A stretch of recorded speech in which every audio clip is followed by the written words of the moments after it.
Okay, colleagues, please take your seats. We'll start immediately.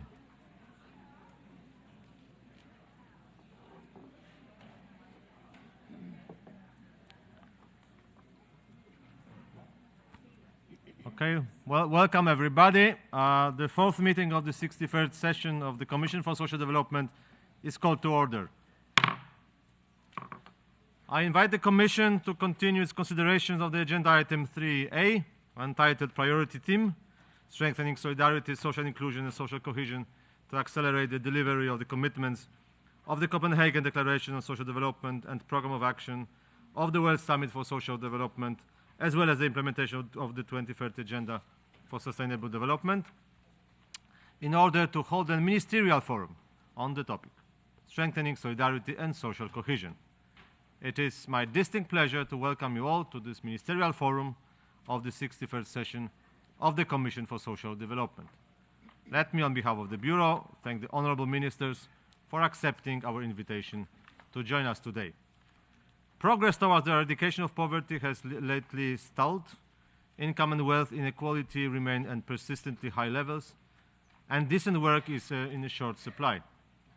These developments, together with the global megatrends and ongoing intersecting crises, hamper social inclusion.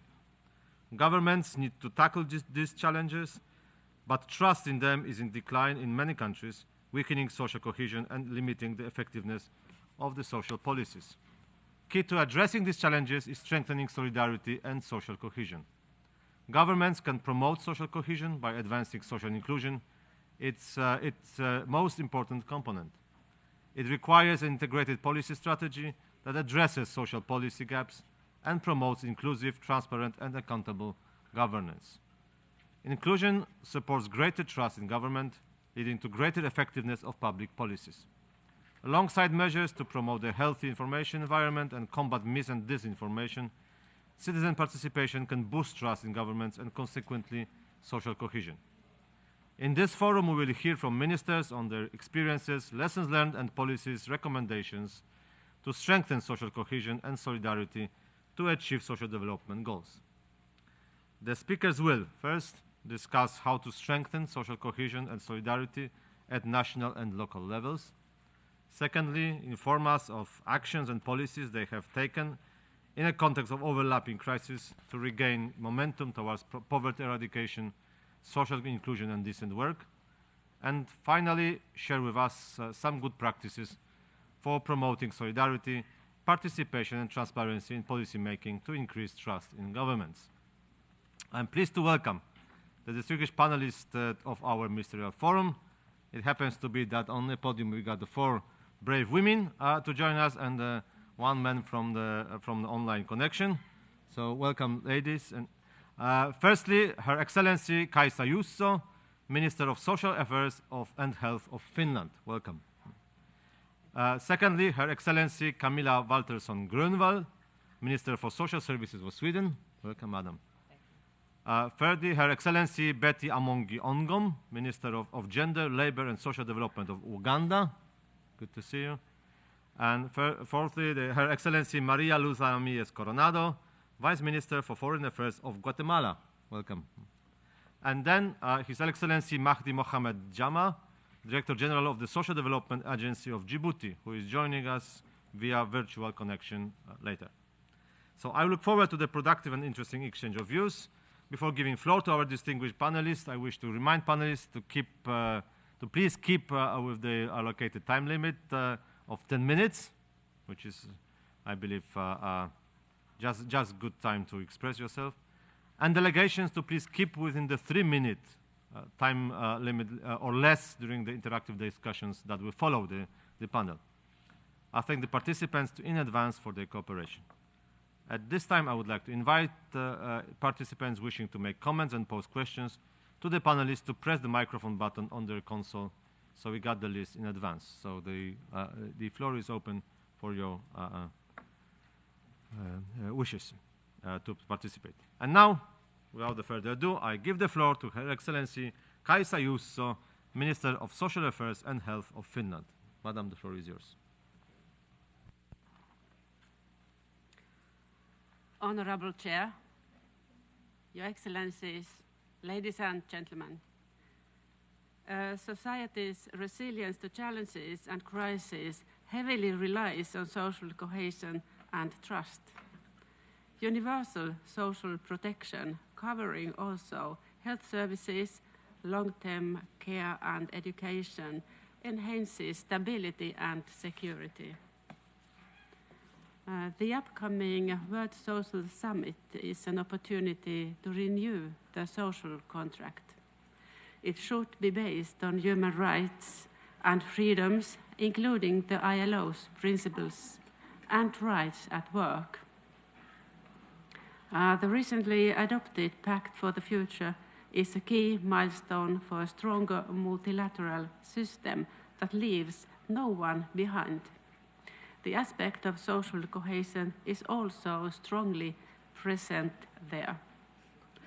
It is important to recognize that the policies and structures supporting human well-being are also vital for inclusive economic growth. They link directly to economic activity, labor market participation, and productivity. This is what we call economy of a well-being approach. It highlights the mutually reinforcing nature of economy and well-being. It encourages collaboration across sectors and policy cohesion to balance economic, environmental, and social aspects of decision-making. Mr. Chair, a strong social protection system and welfare state enhance solidarity and social cohesion. Investing in universal health coverage, universal social protection, education, and gender equality are key to social cohesion and inclusive economic growth. These, together with decent work and inclusive labor markets, are the best ways to tackle poverty and discrimination. Investing in children and youth is a sound economic strategy, an investment for tomorrow. By equipping young people with the skills and support needed for the future, we strengthen labor markets, drive innovation, and create resilient societies. When young people have sufficient resources to build independent lives, they can develop their skills, participate in the labor market, and contribute to society. This is the foundation of a sustainable economy and key to societal stability. Quality education and lifelong learning opportunities are fundamental to breaking cycles of poverty and inequality. Education must be accessible, adaptable, and forward-looking, equipping young people not just with academic knowledge, but with the skills needed for the future labor market, including digital and green economy skills. We also need to foster critical thinking and media literacy skills to enable our youth to navigate in the middle of mis- and disinformation and to safeguard our democracies and our resilience. As policymakers, it is essential to recognize the older population. Their experience in fostering solidarity and overcoming challenges provides inspiration for building stronger communities. By appreciating their contributions and encouraging intergenerational collaboration, we can ensure a sustainable and resilient future for everyone. Sustainable development, democracy, and the fulfillment of human rights are not possible without a free and diverse civil society. The public sector can also do so much. Social cohesion and solidarity are very much a product of civil society organizations, which know and represent the interests and needs of different population groups. This dialogue between civil society and the public sector needs to be transparent and active. In Finland, we share a deep understanding in society that a nation can only prosper by providing an enabling environment for everyone to grow to their fullest potential. Thank you. I thank the Minister of Social Affairs and Health of Finland for bringing us this whole-of-society approach, showing all different aspects of the social and cohesion policies. And now, next I give the floor to Her Excellency Camilla Waltersson Grunwald, Minister for Social Services of Sweden. Honorable Chair, Excellencies, ladies and gentlemen. Chair, thank you for the floor, and to all the panelists for sharing their views. I believe we have a lot to learn from each other. Solidarity and social inclusion are more important than ever. Today, multiple crises, such as the climate crisis, democratic backsliding, and repeated human rights abuses, are affecting the lives of millions of people around the world. This year is an important year for social development. It marks 30 years since the adoption of the Copenhagen Declaration on Social Development. We are now turning our focus towards the Second World Summit on Social Development in Qatar in November. As one of the largest donors to the global development system, Sweden remains fully committed to reaching the SDG targets. But we are not happy with the progress. As a global community, we need to step up our efforts to reach the goals. According to the World Bank, almost 700 million people live in extreme poverty globally. On the basis of current trends, it is expected that there will still be almost 600 million people in 2030. This is not good enough.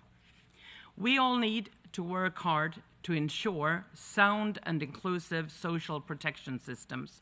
This is fundamental to guarantee that those in vulnerable situations receive the support they are entitled to.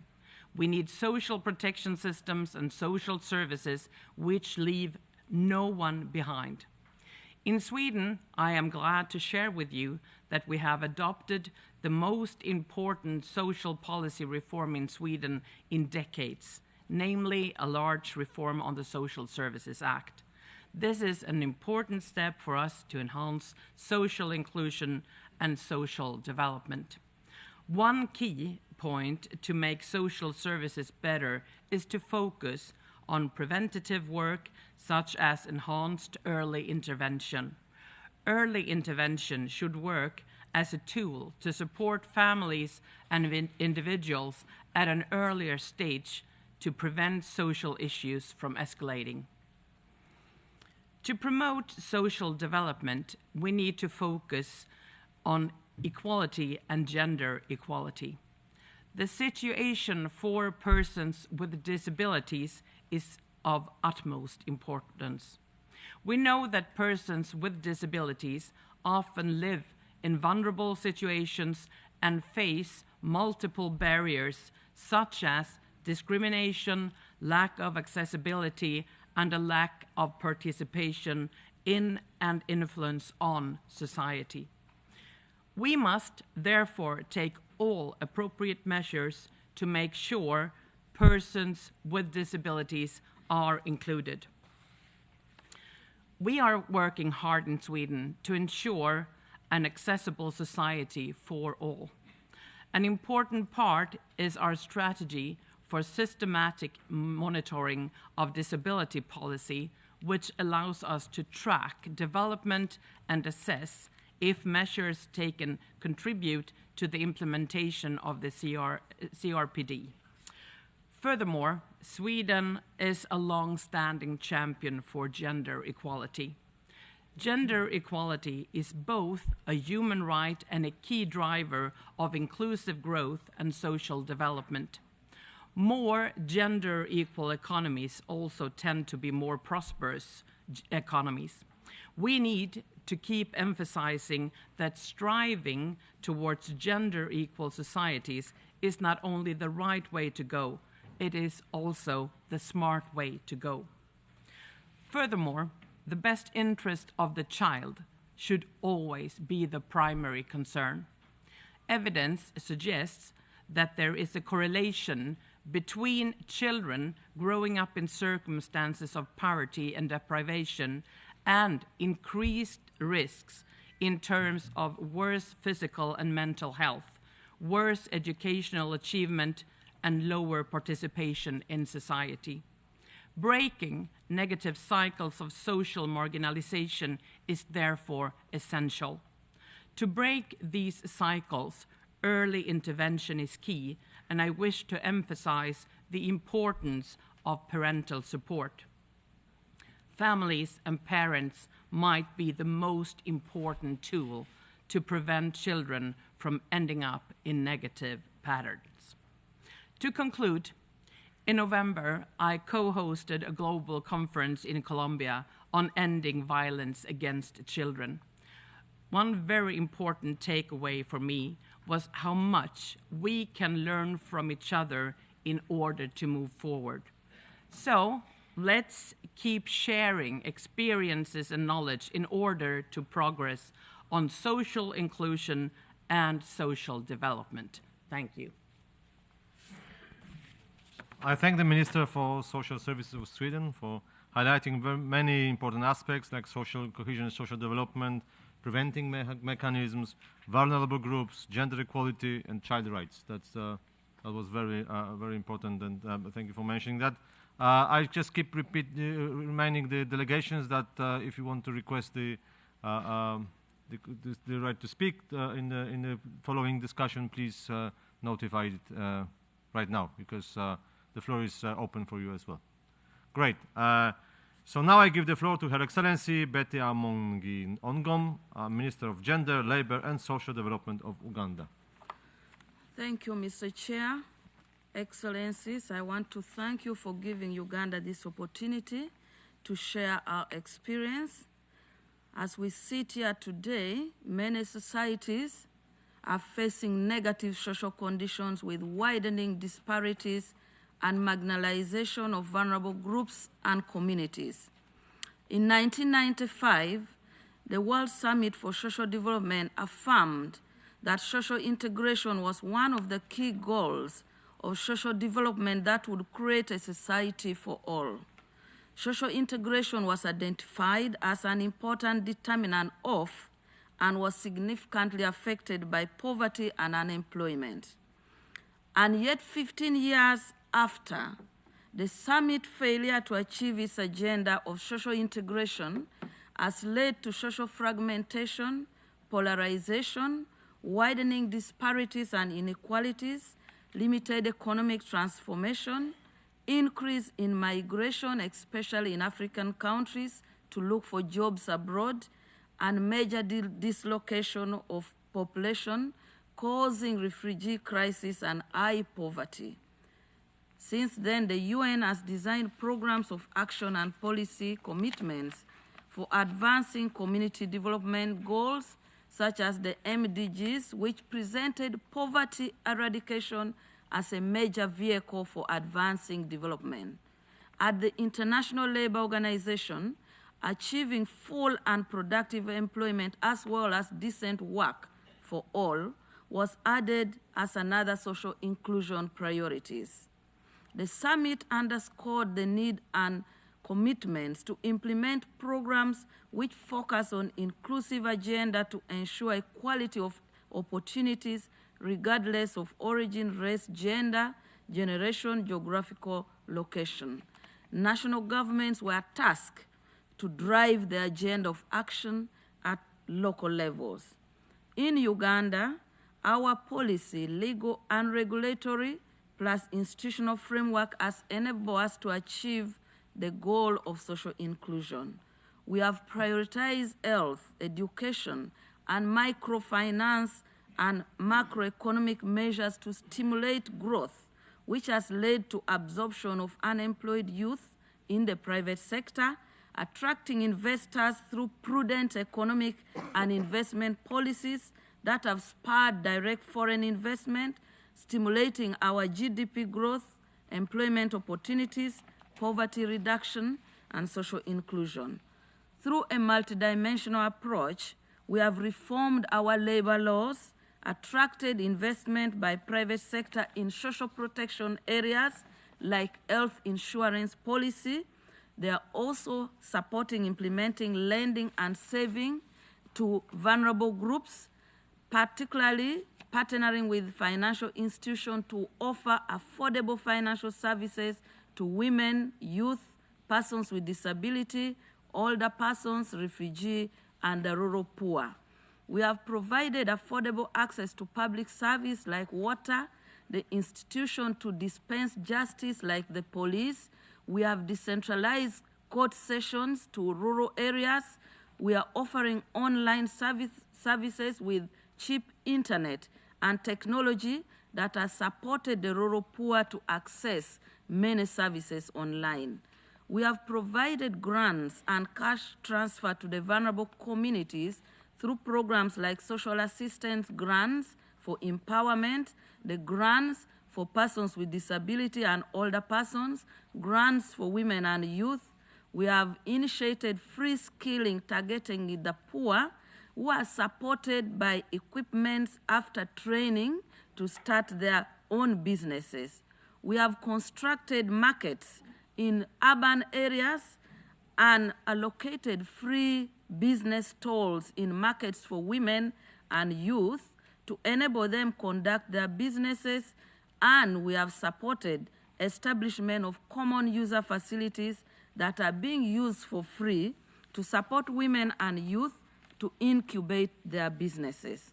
We have also initiated skilling hubs which train school dropouts, teenage mothers, uneducated youth in all trade sector, and initiated primary, secondary, and vocational education for youth for free, which is being implemented, including free grants, which are for innovation for youth who have completed their education so that they can scale up successful projects.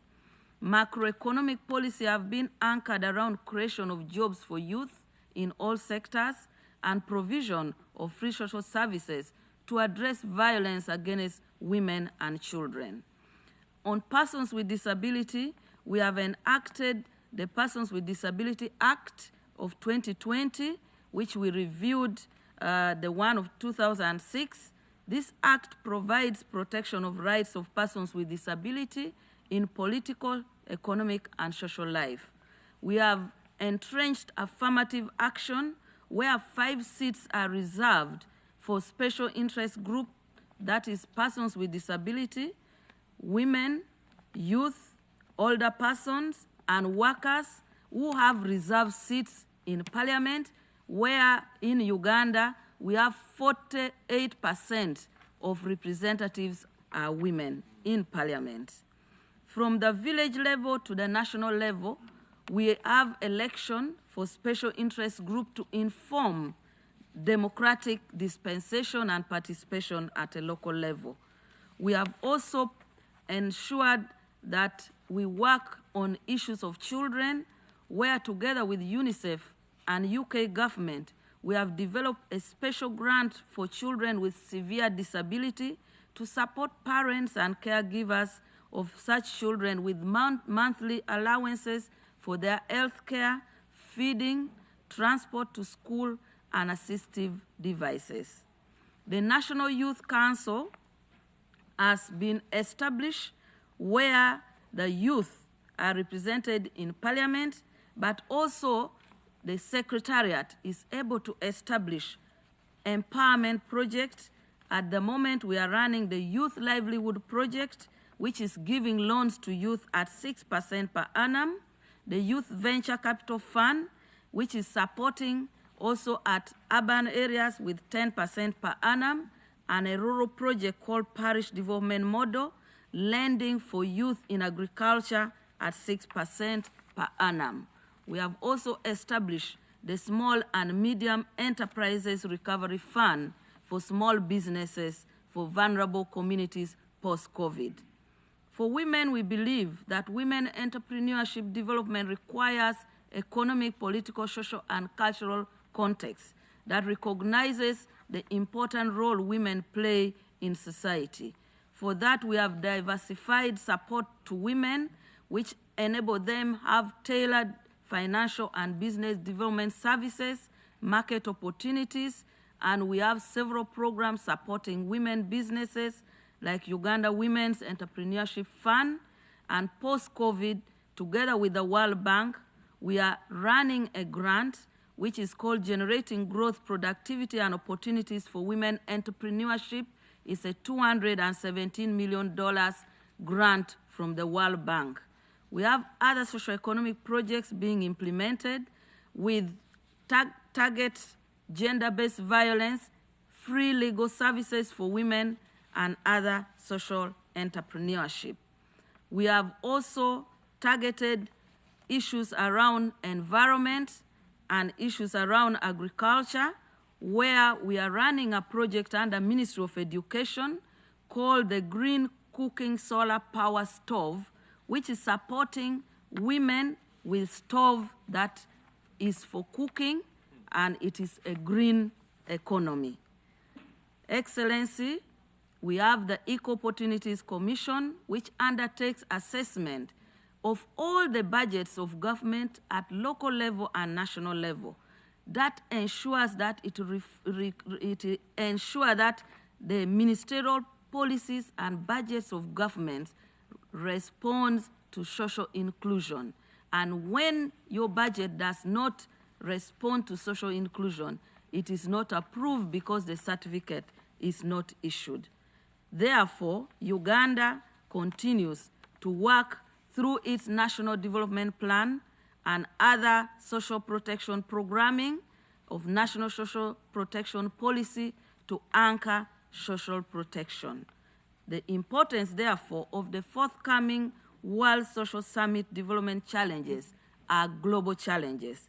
There's only so much that a country like Uganda can do. We need international collaboration. Social cohesion and solidarity depend on what each and every one of us can do. Many will depend on international solidarity to move forward. In a time of global crisis like we are in, the United Nations remains the unifying body that binds us together for a common good.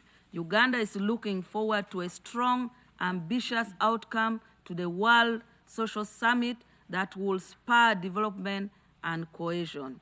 In conclusion, as we examine the role of our theme within the context of social development agenda, we must recommit that creating a society for all is a moral obligation, one that must reflect the commitments to upholding the principle of equality and equity.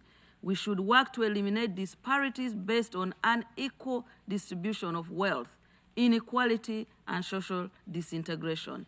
Let us promote social integration and inclusion, which create a society that is safer, more stable, and just as an essential condition for sustainable economic growth. I thank you. I thank very much the Minister of Gender, Labour and Social Development of Uganda for this very valuable Uganda experiences, I must say, even the championing of some issues as you presented. Thank you so much. So now I give the floor for Her Excellency Maria Luisa Ramirez, Vice Minister for Foreign Affairs of Guatemala. The floor is yours, Madam. Thank you, President, Excellencies. It's an honor to address you on behalf of the government of the Republic of Guatemala and to participate in this forum, which brings us together to address the importance of strengthening solidarity and social coherence as essential elements for sustainable development and the stability in our societies. Since the Global Summit on Social Development held in 1995, the world has made progress in various areas of social well-being. However, in recent years, we have seen a stagnation in the eradication of poverty, whilst income and wealth inequality continues to reach alarming levels. Guatemala recognizes that social cohesion is the pillar on which resilient and prosperous societies are built. Our country has taken on the commitment to strengthen the social fabric through a model of governance which is based on transparency, inclusion, and respect for human rights. We have worked actively to improve trust in institutions, and we've done that through fighting corruption by providing access to public information and encouraging citizen participation in the formulation of public policies. That has provided a forum for inclusion. One of the challenges that we face when it comes to inequality in terms of access to development opportunities, particularly when it comes to women. That's why increasing women's access to decision-making spaces is a priority for our government. In Guatemala, around 59% of the population live in conditions of poverty, with significant differences in the rural and indigenous areas. We are aware of this reality, and this has led us to promote policies for social protection, ensuring that the most vulnerable families have access to quality education, to health services with a cultural perspective, and opportunities for dignified employment. And this will help us to provide dignified employment and ensure that we have quality health service.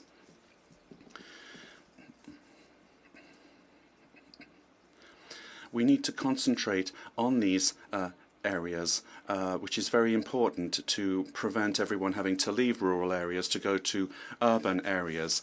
And that leads to uprooting from people's culture and identity. We want to avoid that. We firmly believe that economic growth must go hand in hand with social integration.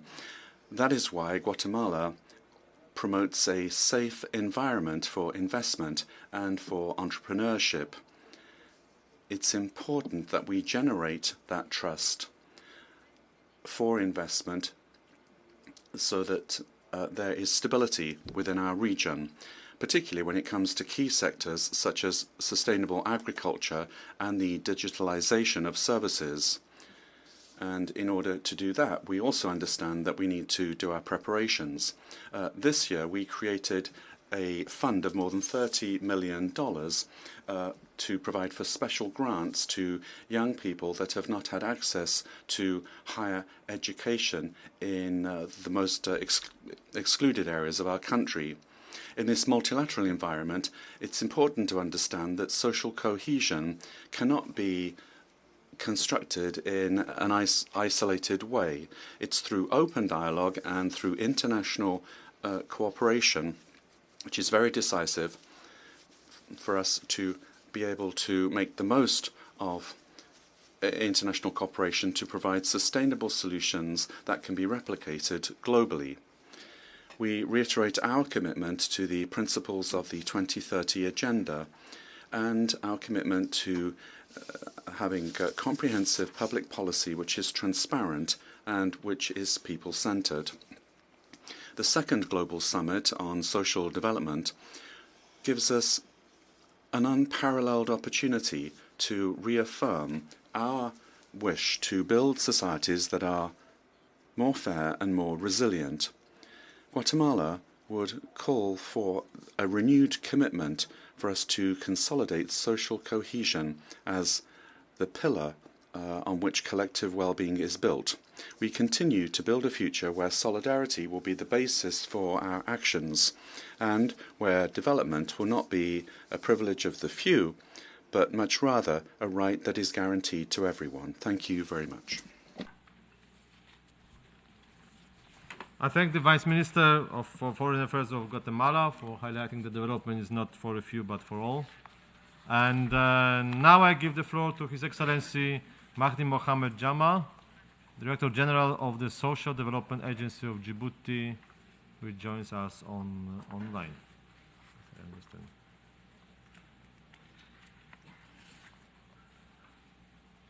Okay. Donc, bonjour, mon nom est... Good morning. My name is Madi Mohamed Jama. I am the Director General of the Djibouti Social Development Agency. It is a great honor for me to participate in this panel at the United Nations. And we are very honored to participate here. Before talking about the Djibouti Agency for Social Development, I would just like to say that Djibouti is located in the Horn of Africa. Its population is estimated to be around 1,066,908 inhabitants, living in an area of 23,000 kilometers squared. Djibouti enjoys a key geostrategic position. It is on the west bank of the Red Sea and the northwest of the Gulf of Aden. So it is at a crossroads of three continents, Africa, Asia, and Europe. And more specifically, Djibouti has borders with Ethiopia, Somalia, and Eritrea, but we're also opposite Yemen and the Gulf countries, in particular Saudi Arabia. Djibouti's strategic importance was once again illustrated with the war in Israel. As I was saying, it's a very busy maritime route, and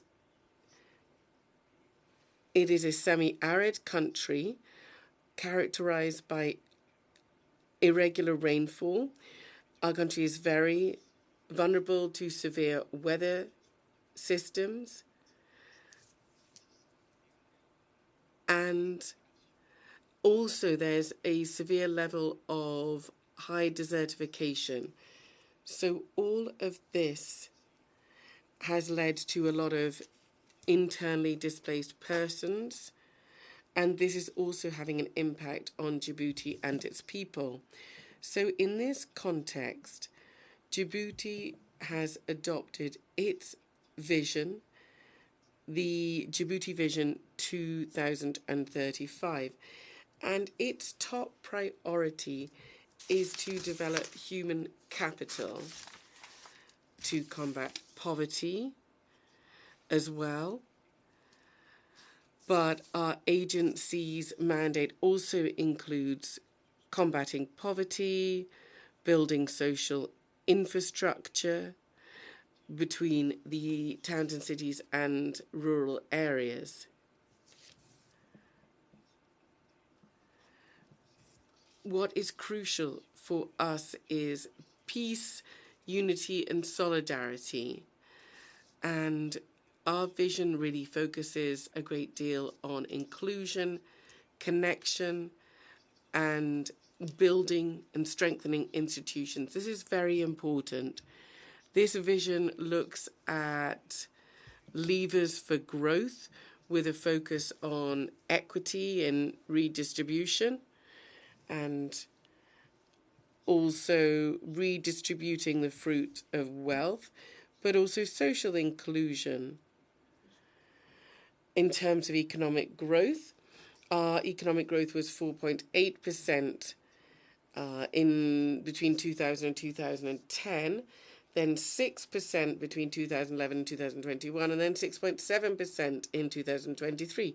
So despite regional crises, despite the crisis in the Red Sea, and despite the war in Ukraine and COVID, the Djibouti economy is showing that it is very resilient. Nonetheless, despite the progress that has been made, Djibouti remains one of the most unequal countries in that MENA region. The Gini coefficient was estimated at 41.6%, according to the World Bank. The extreme poverty rate is 19.1%, and unemployment among young people remains alarmingly high. 73% of those under 25 are unemployed in Djibouti. So this is worrisome, and we need to look at how the government is dealing with this. So we're talking about basic social services. Well, our Djibouti Agency for Social Development is working there. What we are doing is we are continuing to focus our work, because there have been a lot of displaced persons arriving in towns and cities, and so shanty towns have been set up. So we have to intervene regularly and bring basic social services to these new areas. It is so where we have a lot of work going on in towns and cities, there are still significant problems in the rural areas. So we are trying to have a program set up to address this lag in building social infrastructure in rural areas. So a question that was put to me is, how can we promote solidarity and social cohesion? The government, first and foremost, has set up several programs. The first program involves promoting unity, equality, and peace through various different socio-cohesion programs. As I already mentioned, we have a very high unemployment rate. We're in an unstable region. There is indoctrination, in particular from Al-Shabaab. So we are indeed facing certain challenges. So it's very important for peace to be preserved. For that to take place, there need to be programs in place for young people and others in our community. And I'll come back to that a little bit later. Now, these programs seek to strengthen social protection policies. The government, for about 15 years now, has had in place social welfare programs. So these social welfare programs need to be expanded to get to more and more vulnerable households. There's a need for a guaranteed minimum income to combat extreme poverty. Access to basic social services, healthcare, education, and accommodation is all very, very important. So that is all part of what goes into bolstering social welfare. Also, it's important to boost job growth and create decent jobs. We have a vocational training program. It's been revised to better meet the needs of the market. The government also, through various different financing mechanisms, is seeking to encourage the establishment of SMEs. So startups and SMEs to encourage entrepreneurship. So if there is a social crisis, the government is taking steps upstream, and in 2008 it set up the Social Development Agency, and the aim here is to contribute to eradicating poverty amongst the most vulnerable groups, and also to tackle the disparities between the regions. So the top priority is to facilitate access to infrastructure so that people can access basic social services. So the second priority is to ensure access to financing and microfinancing mechanisms, supporting local and regional and community strategies is absolutely crucial. So as you can see through all of these mechanisms, we are addressing this issue. Now, the second question is, what is needed to be done to promote solidarity, participation and transparency in order to restore trust in the government in Djibouti? What are we doing? First of all, we are supporting traditional forms of solidarity. That needs to be encouraged. So encouraging interactions within the communities. They are the ones who share resources. They have traditional mediation methods. They have conflict resolution mechanisms. There's the kher. It is a traditional example of conflict resolution, the kher. And so it's important for the UN to bolster these traditional methods. They should be strengthened and not broken down. So there's a need for economic diversification to reduce dependency on sectors that are sensitive to crises. We in Djibouti are very dependent on our ports, but you need to look at what's going on in the region.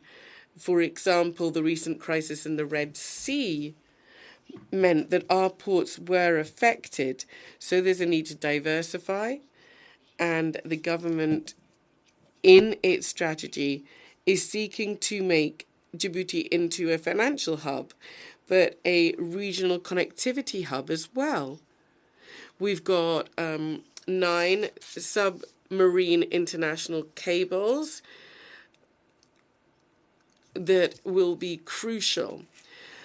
There's also a need in terms of strengthening solidarity and trust in institutions to strengthen the participation of citizens in decision-making. So we're talking about civil society, the private sector, they can all contribute. And the government of Djibouti has this Djibouti Vision 2035. Women must not be forgotten. They need to be better integrated and given more opportunities, and this is being done in particular through the Agency for Women and Children. There's a need to engage with civil society more, etc., etc. Now, there's also a need to improve transparency in governance. Of course, this involves combating corruption, and by establishing control and monitoring mechanisms. So we need to digitalize public services. We need to improve public services and ensure that everybody can be involved in decision-making. Thank you. Well, I thank the Director General of the Social Development Agency of Djibouti also for highlighting the importance of peace and development and social cohesion and the traditional networks and forms of social cohesion. That's also very important.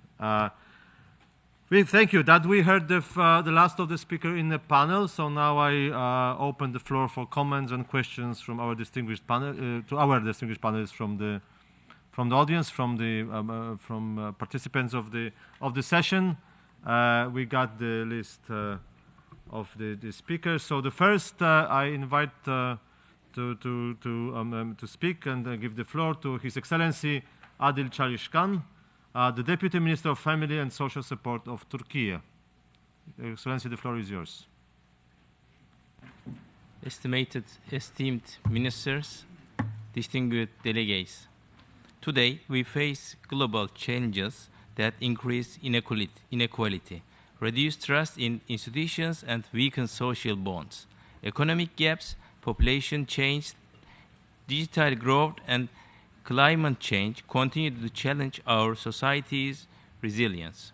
In this context, Turkey strongly believes that solidarity and social cohesion should be at the core of the global and national policies. dear participants. Social cohesion starts with strong families.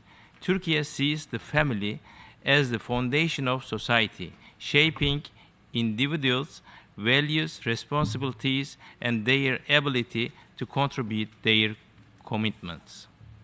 Recognizing this, we have implemented the vision document and action plan for the protection and strengthening of family, ensuring that families get necessary support in a kind of services. Moreover, Turkey has declared 2025 as the Year of Family, reinforcing our commitment in investing in families, investing in social stability and progress. Respected colleagues, another key driver of social cohesion is women's empowerment. As our Minister, Her Excellency Mahinir Özdemir Göktaş says, we see the family and women as two main factors of our society that empower each together. Our recent Women Empowerment Strategy document and action plan focuses on women, business life, financial literacy, and digital skills.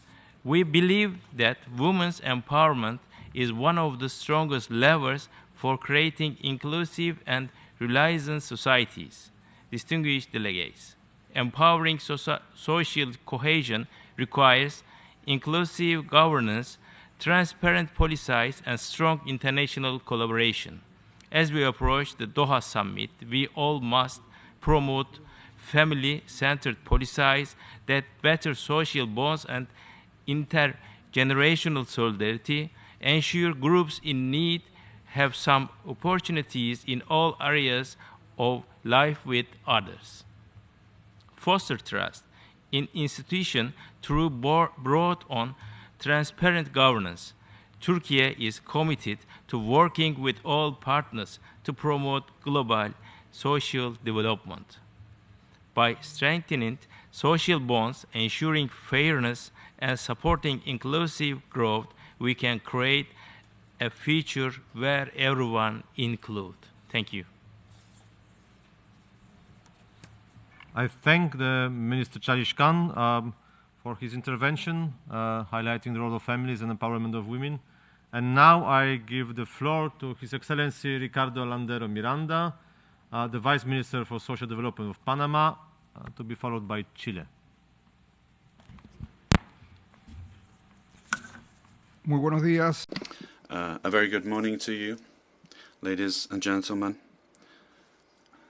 All protocol observed. It's an honor to address you in this forum on strengthening solidarity and social cohesion, two fundamental pillars for building resilient and fair societies.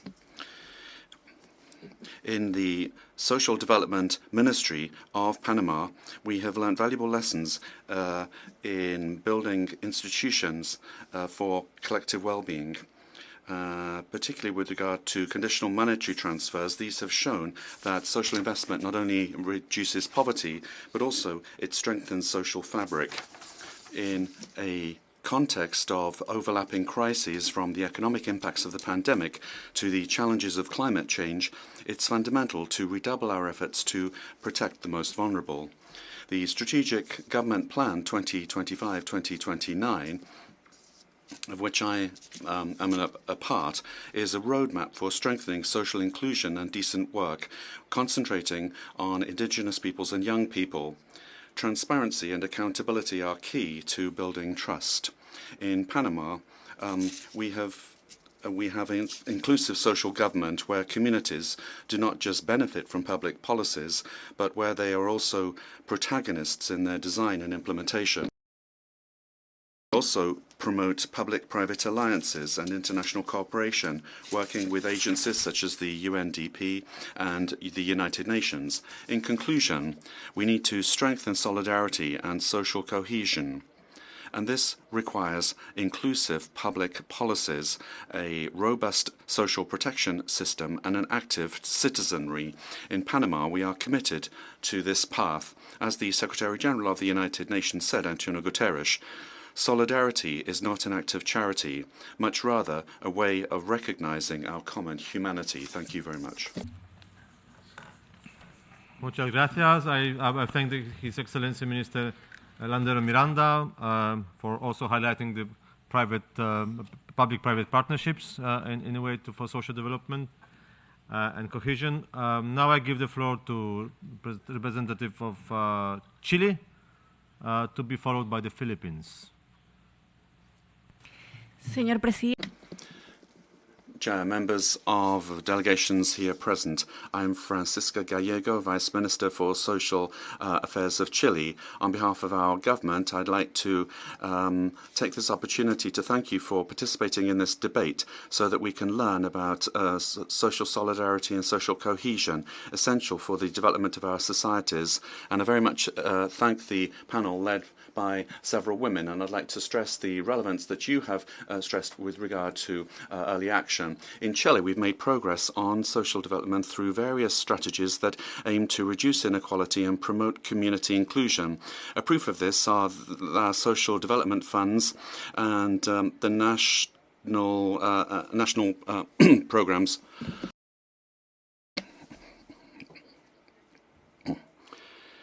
The social cohesion is not just an issue of access to resources, but how communities interact with each other, building trust, working together to improve their environment.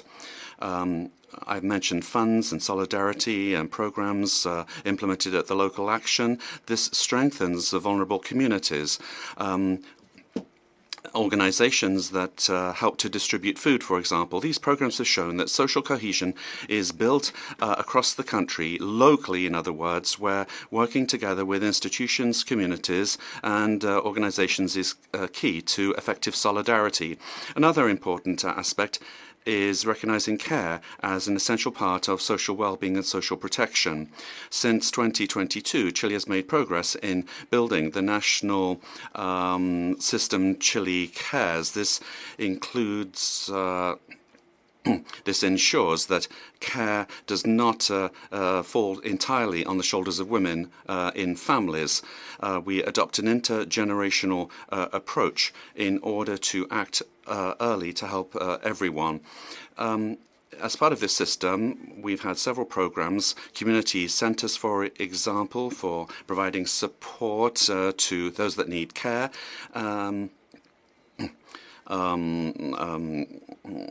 Care communities for elderly persons is part of this program, helping them to have greater social participation and autonomy.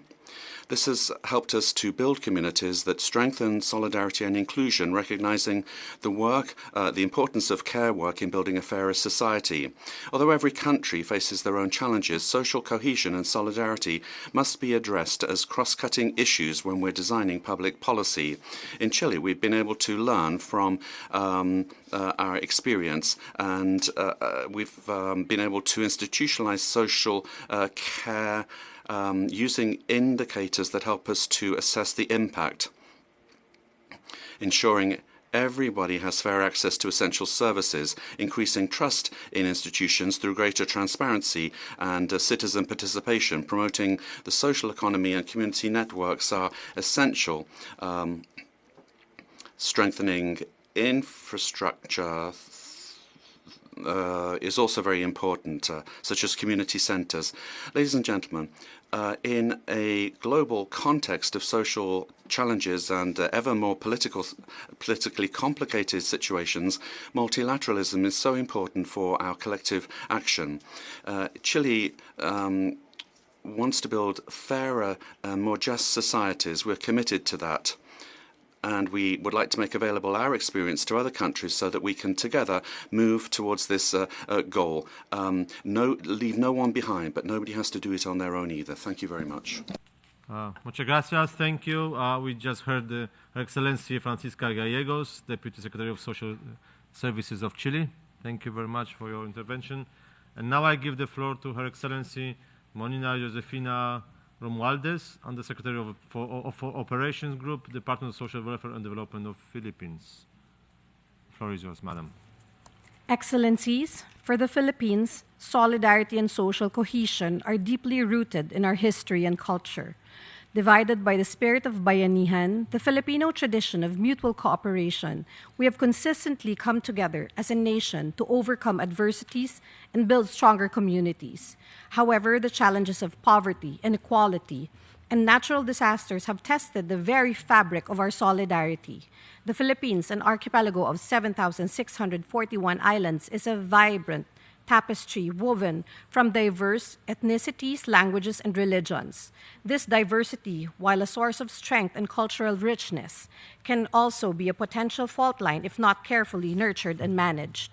However, in the face of rapid globalization and technological advancements, we should be resilient as traditional values are being tested. The digital age, while offering immense opportunities, has also amplified echo chambers and facilitated the spread of misinformation, exacerbating existing divisions and contribution to erosion of trust in institutions. Climate change, with its devastating impact on vulnerable communities, further compounds these challenges. Therefore, strengthening solidarity and social cohesion is a crucial imperative for the Philippines. This requires a multi-pronged approach. Investing in inclusive development, we must prioritize policies that address poverty, inequality, and lack of access to basic services. This includes investing in education, healthcare, and infrastructure, particularly in vulnerable communities. Promoting intercultural understanding and dialogue. We need to foster greater understanding and respect for our diverse cultures and traditions. This can be achieved through education, cultural exchange programs, and promoting dialogue between different communities. We must actively combat all forms of discrimination and prejudice.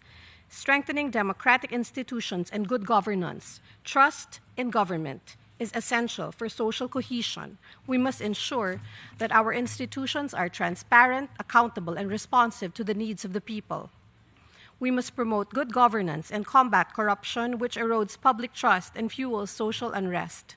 Harnessing the power of technology for good while acknowledging the risks.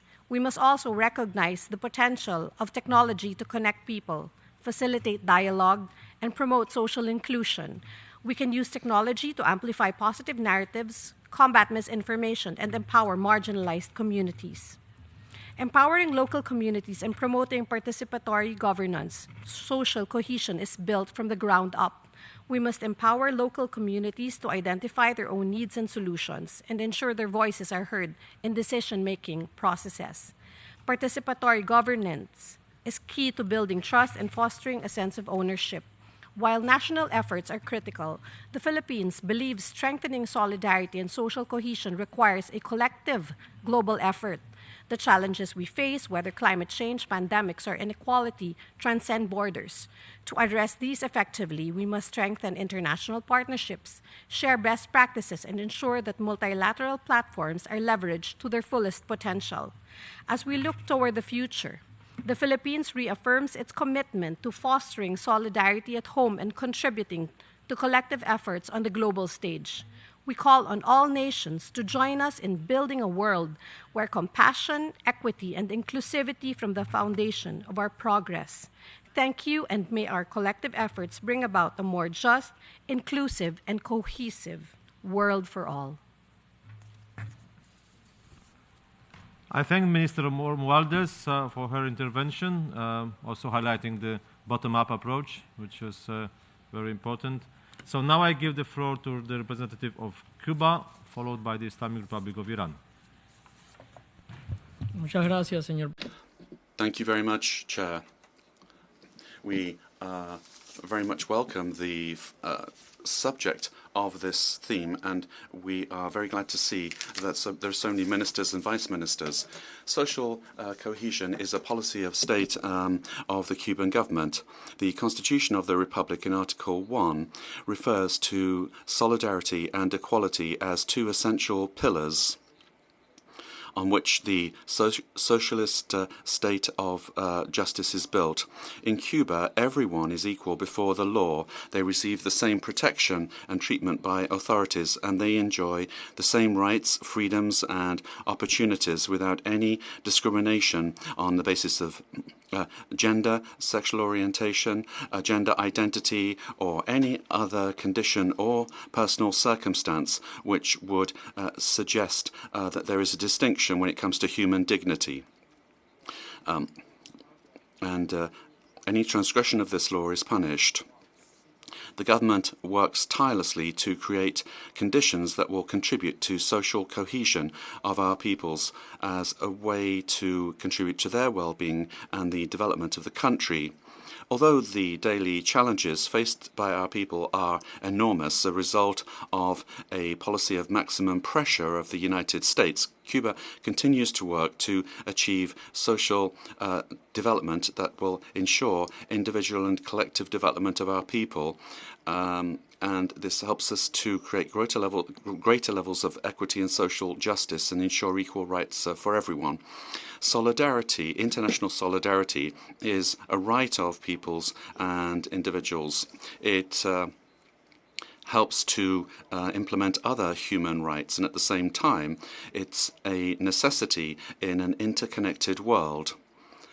Very modestly, Cuba has made our contributions to solidarity now for over 6 decades, and we've helped countries that particularly need our help, particularly those of the South. Cuban workers have served in all areas and all circumstances, very challenging ones. We're very proud to have been able to address cholera in Haiti, Ebola in Africa, COVID-19 in 42 countries and territories, just to quote a few examples. We're very proud also of being able to support the recovery efforts for peoples that have suffered the effects of great natural disasters. At the same time, Cuba is honored to be a recipient of very many demonstrations of solidarity on the part of the international community, which our people and our government are extremely grateful for. Cuba will continue to promote solidarity and social cohesion for the benefit of everyone, leaving no one behind, as is stated in Agenda 21. It's a moral imperative and a commitment to humanity. Thank you. I thank the representative of Cuba, and now I give the floor to the representative of the Islamic Republic of Iran. The floor is yours. Thank you, Mr. Chair. Distinguished ladies and gentlemen, aligned with the Sustainable Social Development Goals of the Copenhagen Summit, here are 2 key aspects. Promoting social economic growth and accountability in the governance are keys to strengthening social cohesion. This involves combating cooperation, increasing financial resource, and ensuring our responsive to governance. Building resilience against climate-related challenges and disaster is also a priority, especially for the people in poor and vulnerable situations. These policies are part of Iran's border strategy to achieve social development and improve the well-being of citizens. In this context, I would like to raise 2 questions. Are the positive impacts of initiatives to foster social solidarity and inclusive society evaluated in accordance with the principle established by Copenhagen Summit? And second one, how is addressing climate resilience, and what lesson can be drawn from the Copenhagen Summit to enhance these efforts in the Doha Summit? Thank you very much. I thank the representative of Iran, and now I give the floor to our friends from the NGO community, the Children and Youth International. The floor is yours. Excellencies and distinguished speakers, I'm Nicole Wei Tunlin, representing the Children and Youth International, and I'm speaking on behalf of the Major Group for Children and Youth. As young people, we want to highlight that extreme violence and weaponized narratives are tearing down the fabric of trust towards democracy and social cohesion.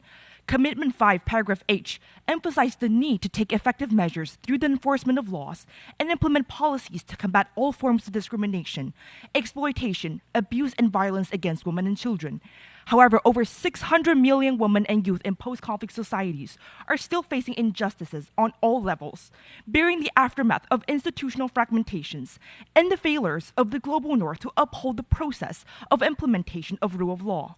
Transnational organized crimes targeting youth, illegal drugs, trafficking in women and children, ethnic and religious conflict, civil war, terrorism, xenophobia towards migrant youth, politically motivated killing, and even genocide present fundamental threats to societies and the global social order. We need bold and urgent actions from governments and all stakeholders on anti-corruption measures and transparent accessibility to promote social cohesion and rebuild solidarity within and between our communities. The changed information environment also has contributed to the pervasive distribution of polarized disinformations and a decline of peaceful civil discourse. Actors tokenize digital media and fabricate post-factual, weaponized narratives feed into our politics, sowing discord and undermining the very elements that create effective and cohesive democratic societies. As young people, we are growing up in this strange new reality, where truth and fictions are indistinguishable, and our communities divided and oppressed. We believe the upcoming World Social Summit in Qatar must reflect the changing world and the new challenges to social cohesion, while directly impact on children, young people, and our communities. We call for a new social contract that works for current and future generations, underpinned by strong global consensus and inclusive, people-centered frameworks for implementation and accountability to make it a reality. Finally, we want to reaffirm our questions towards member states' action to tackle disinformations and eliminate weaponized narratives. Thank you.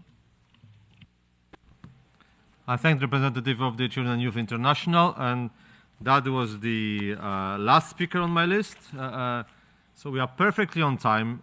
So I have a pleasure to invite our distinguished panelists to briefly respond to the questions and comments from the floor and to deliver the short closing remarks, like 2 minutes each of you, madam. And maybe we can do it in the reverse order. So we start with Her Excellency Maria Luisa Ramirez Coronado, Vice Minister for Foreign Affairs of Guatemala.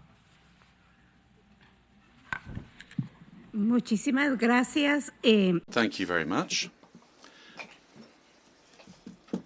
Well, I'd like to conclude by saying that we all agree on the same thing. Social cohesion should lead to more communities that have greater solidarity, that are fairer and more inclusive. We can't make progress if we see ourselves as fragmented. We can only make progress if we join together and if we are committed to make sure that from childhood to old age we have to work towards social cohesion that meets all of the needs that humanity has. In Guatemala, we are committed to working tirelessly towards social cohesion that will help us to share and also learn from the good practices that we have heard about today.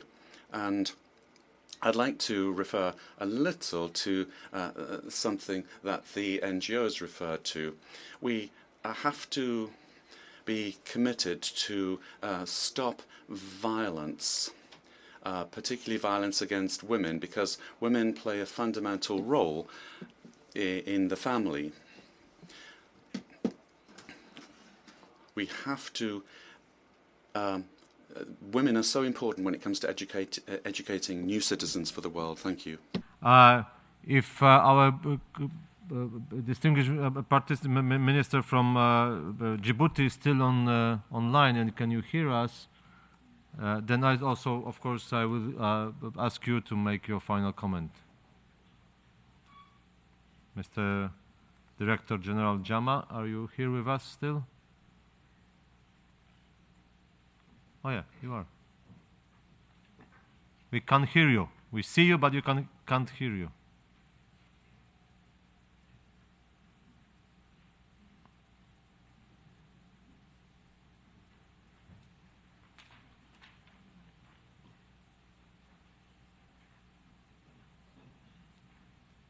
That's normal and natural. It always goes like that.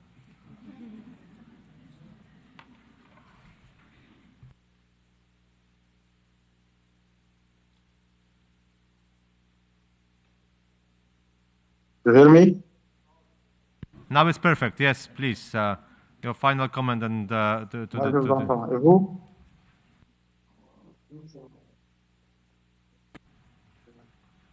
Voilà, donc, alors, on a eu un petit problème technique. Donc.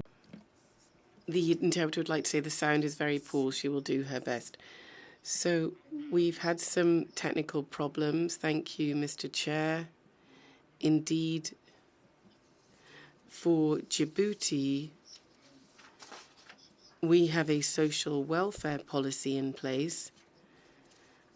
A lot of money has been allocated to it by the government for disabled people, for young people, for women. The only problem is, as I said, we are in a region in crisis, so there is a constant influx of migrants into our region, and it is a burden for the government of Djibouti. So the bedrock of this social welfare system is peace, really. Peace is extremely important. Without peace, we can't talk about social cohesion. It's absolutely crucial, or social development. Our diplomacy is very active. We're working hard in the region because what goes on in the region has an impact on the world. But all of these external crises are having an impact on our social welfare provision, climate change, all these other factors. So we expect a great deal from the United Nations to promote peace, first and foremost, and also for active support from the UN. We are a very young country. Educating young girls in particular is crucial. So, thank you very much. Merci beaucoup. Thank you very much. That was important that we get the voice also from you at the end. So now I give the floor for 2 minutes for Her Excellency, Madam President, Madam Minister Ongom from Uganda. Thank you.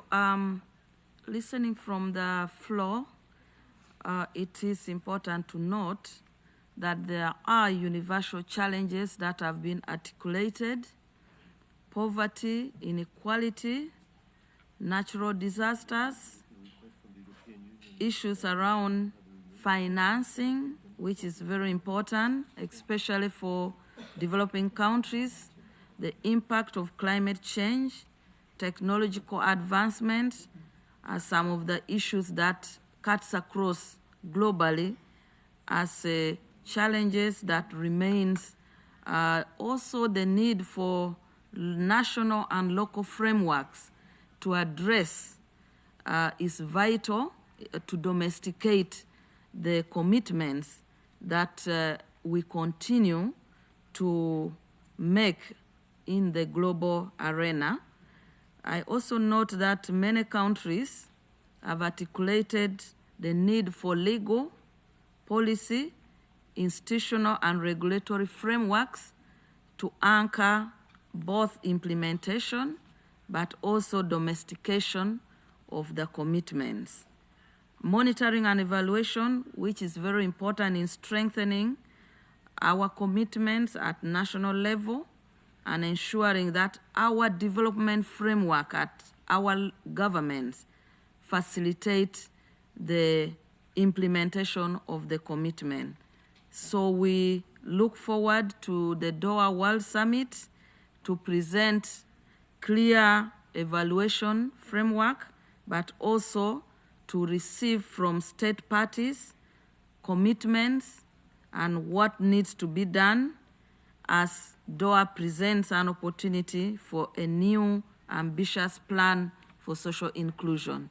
I want to thank you and commit that also as Uganda being a chair of some of the regional groups like IGAD and African Union, we will remain committed in ensuring the implementation also at African Union level. Thank you.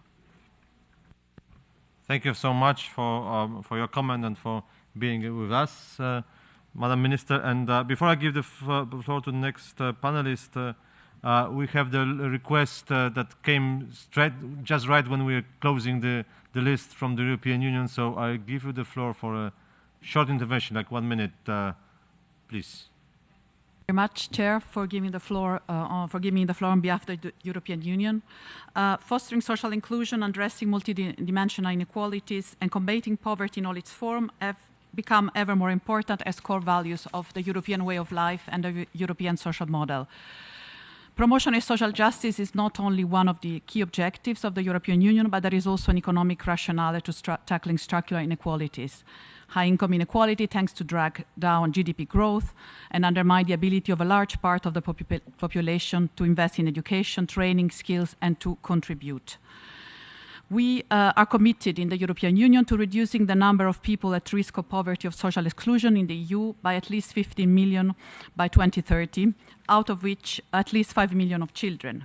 In the European Union, we have the European Child Guarantee, which aims to prevent and combat social exclusion by guaranteeing access of children in need to a set of key services, contributing to upholding their rights and combating child poverty.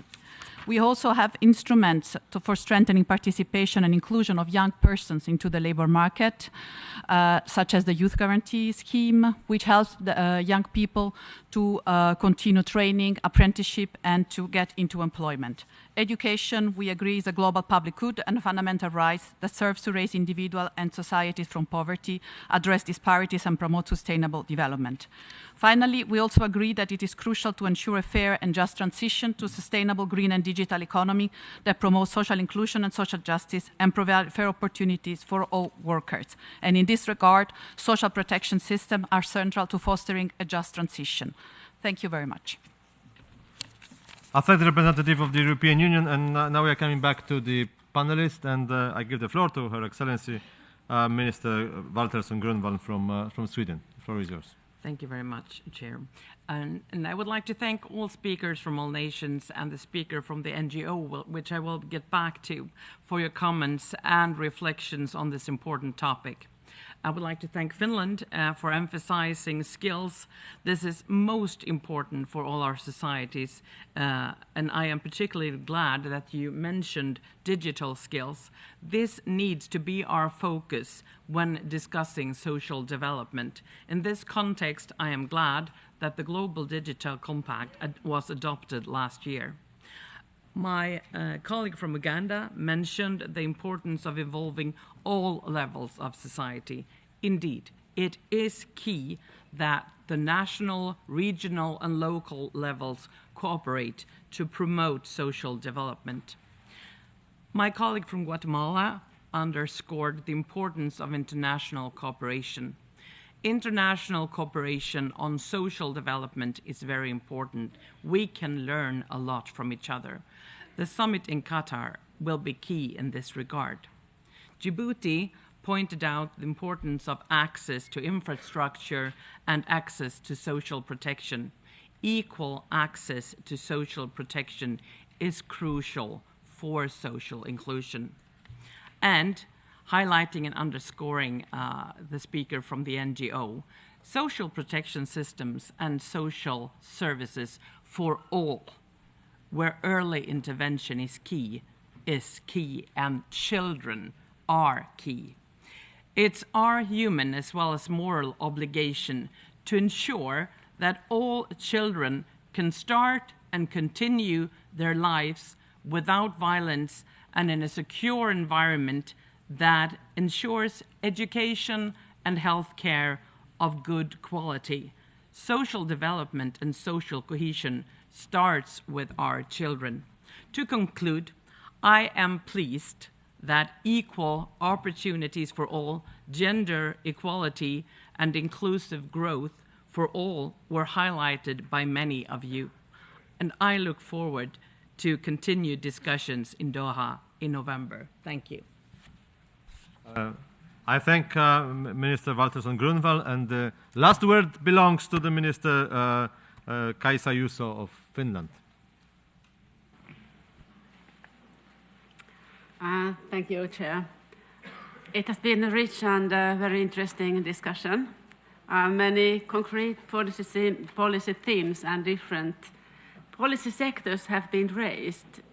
I would like to catch the horizontality aspect and highlight the importance of the cross-sectoral cooperation social development is not to be discussed in silos. On the road to the social summit, we have several milestones ahead of us. We shall have a meeting of the Commission of Status of Women in March. World Health Organization is convening in May, and International Labour Organization in June, just to name a few key fora in the social field. For Finland, it is highly important to bring gender, health and employment issues strongly into the social summit's agenda. By approaching the social development from a broad perspective and by understanding its relevance to inclusive economic growth and societal stability, we can improve the balance between the three pillars of the sustainable development, namely economic, social and environmental policies. Thank you. Thank you so much, Minister Juuso. And perfectly on time, we have reached to the end of this high-level ministerial forum. And so I thank all the distinguished panelists and delegations for the participation and the contributions. The discussion from this forum will be reflected in the chair's summary and be part of the inputs to the ECOSOC and its high-level segment, as well as the 2025 high-level political IHPF, high-level political forum. So I hope the forum will inspire member states in their efforts to build more inclusive and cohesive societies, as we heard many good examples of the policies in this respect, based on the increased trust, solidarity and rights for all. So the Commission will momentarily resume the statements in the general discussion under the item 3A and B. So now I'll briefly pause the meeting to allow our distinguished speakers to take their leave and the podium to be rearranged. So please remain seated. The general discussion will start immediately. Thank you so much. Thank you for all.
I invite the Commission to resume its general discussion under agenda item 3A and B. Before giving the floor to the first speaker, I would like to remind delegations to respect the agreed time limits of 5 minutes for member states speaking in their national capacity and 3 minutes for intergovernmental organizations and United Nations system entities.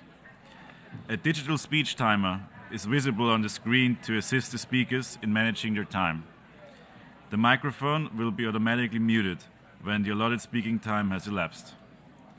I wish to recommend that delegations refer intermittently to the updated live list of speakers in the e-speakers module so that they are ready to speak when given the floor. I thank you for your understanding and cooperation.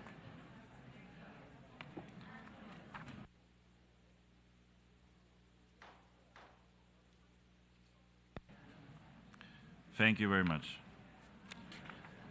I now give the floor to Her Excellency Kaisa Juuso, Minister of Social Affairs and Health of Finland.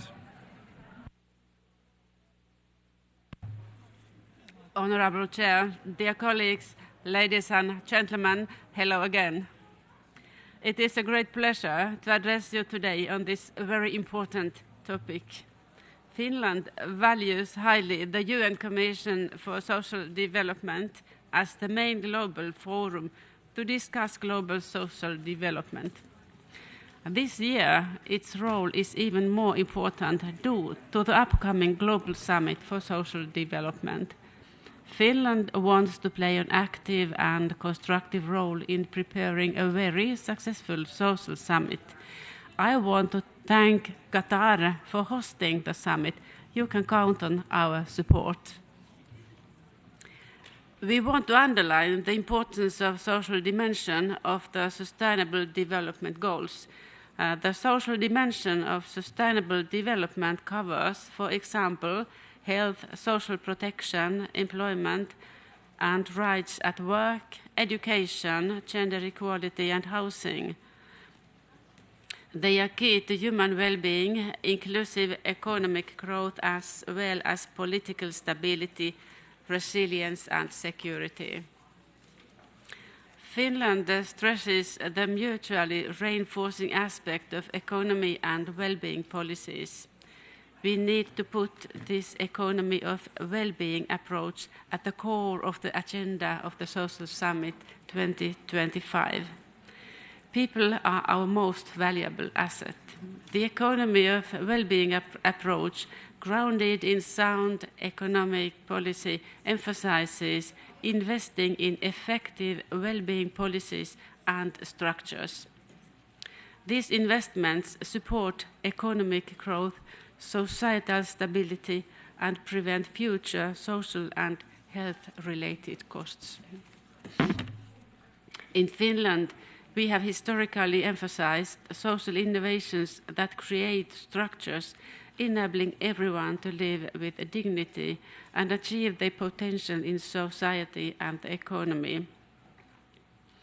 In the early 20th century, Finland was a poor country, but pioneered social innovations that shaped its welfare state. A free and vibrant civil society has always been essential for creating new social innovations. Maternity care clinics in the 1920s improved maternal and child health. Investments in universal primary education and healthcare ensured access for all children. In 1948, free school meals were introduced, enhancing children's learning and development. These early investments improved quality of life, but also contributed to Finland's economic stability and growth.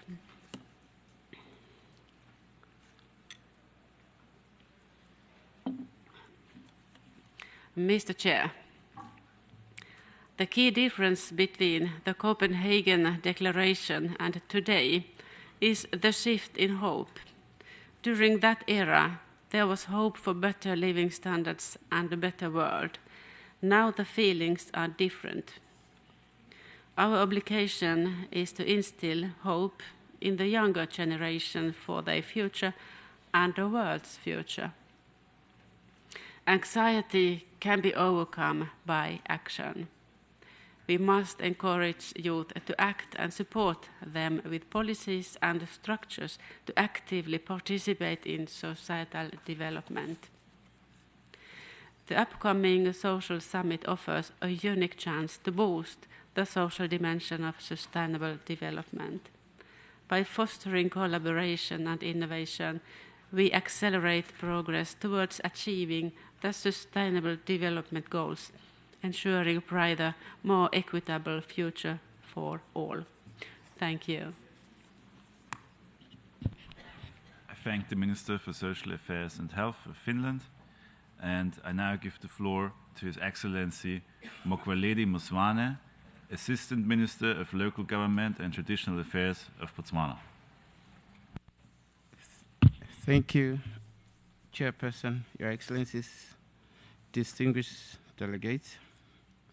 Let me join other delegations in congratulating you on your election as chair of the session of the Commission.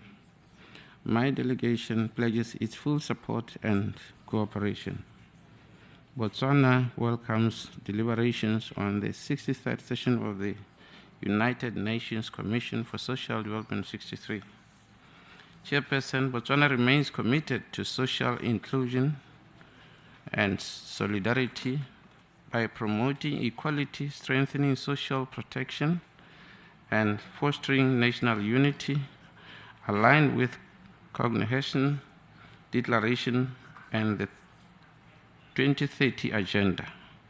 The country prioritizes inclusive policies, social programs, and community initiatives to enhance cohesion, empower marginalized groups, and ensure shared prosperity.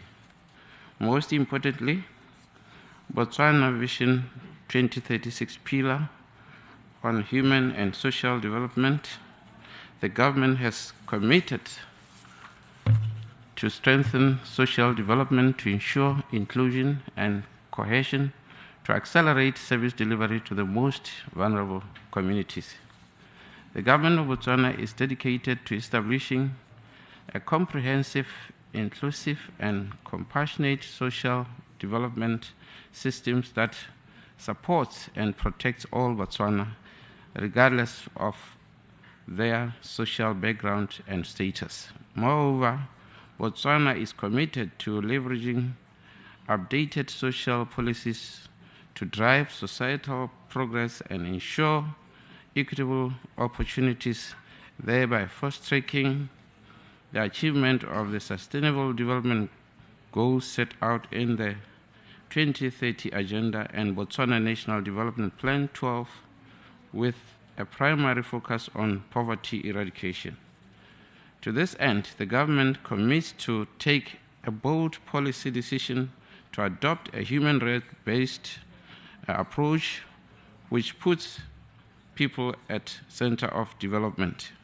Through this approach, the government promotes social inclusion and equality by ensuring that all individuals, regardless of their background, have equal access to opportunities, resources, and protections. A human right-based approach promotes dignity, non-discrimination, and participation, addressing systematic inequalities and empowering marginalized communities. It strengthens social protection, fosters inclusive policies, and prioritize the most vulnerable, ensuring no one is left behind in building a just and equitable society. Chairperson, the government is committed to reducing poverty in Botswana by engaging social welfare services to support individuals, families, and communities. This includes social grant systems for children, old persons, and persons with disabilities to ease financial and emotional burdens on caregivers and strengthen family support. Over years, some protection programs in Botswana have been marred with a plethora of challenges, which includes creation of dependency syndrome, double dipping by beneficiaries, and failure for them to graduate out of the social welfare. As a result, Botswana allocates 3.6% of its gross domestic product to various social protection programs across government sectors. Therefore, our focus will be on economic development of our community members to ensure self-sufficiency. Mr. Chairperson, in conclusion, the government of Botswana reaffirms its unwavering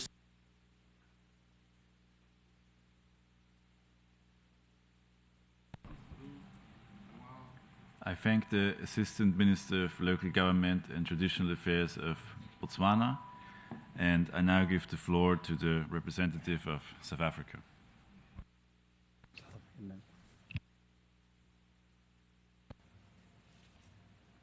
Chairperson, Excellencies, distinguished delegates, my delegation aligns the statement delivered by the chairs of African Group and the G77 and China respectively, and join them in welcoming the priority theme of the 63rd sessions of the Commission on Social Development. South Africa joins the 63rd session, having recently celebrated 30 years of democracy, and the theme resonates deeply with our country's post-1994 journey. We are a constitutional democracy with utmost respect for the law anchored in the Bill of Rights and is rooted in the Freedom Charter. The democratic practice promotes that everyone is equal before the eyes of the law, is respected, and shares on the wealth of the country. Following the end of apartheid, South Africa has implemented numerous policies aimed at fostering solidarity, social inclusion, and social cohesion. We remain committed to these principles as we continue to build a more inclusive and integrated society. We further note that this session coincides with the 30th anniversary of the First World Summit on Social Development. The summit continues to have a positive impact on the development of social policies in our country, and we further wish to congratulate Qatar on the appointment as the host of the Second World Summit on Social Development. South Africa remains committed to a successful summit that is action and outcome focused to deliver on our universal mandate to leave no one behind. Chairperson, South Africa population increased from approximately 40 million in 1996 to 63.2 million in 2025. Like any other developing countries, we are contending with a slow economic growth, high unemployment, poverty, inequality, and underdevelopment. South Africa has implemented social protection measures to save their lives and reduce the level of deprivation that are preventative, promotive, transformative, developmental, and this include economic stabilizing intervention, enhancing capabilities of the individual, community, and the institution, tackling inequalities and vulnerabilities, and increasing consumption pattern of the poor. South Africa provides one of the best social protection measures and provide social grants to over 44% of the population. The grants are well targeted and successful in reducing hunger, poverty, and inequality, while also demonstrating positive spillover to economic growth and social stability. South Africa implements Children's Act. It also ensures that the beneficiaries benefit from community-based prevention and early intervention programs that promote continuous support for vulnerable children. The social protection investment has proven to bear most positive outcome. For example, 79% of all the 2024 National Certificate Learner of Social Grants are social grant beneficiaries.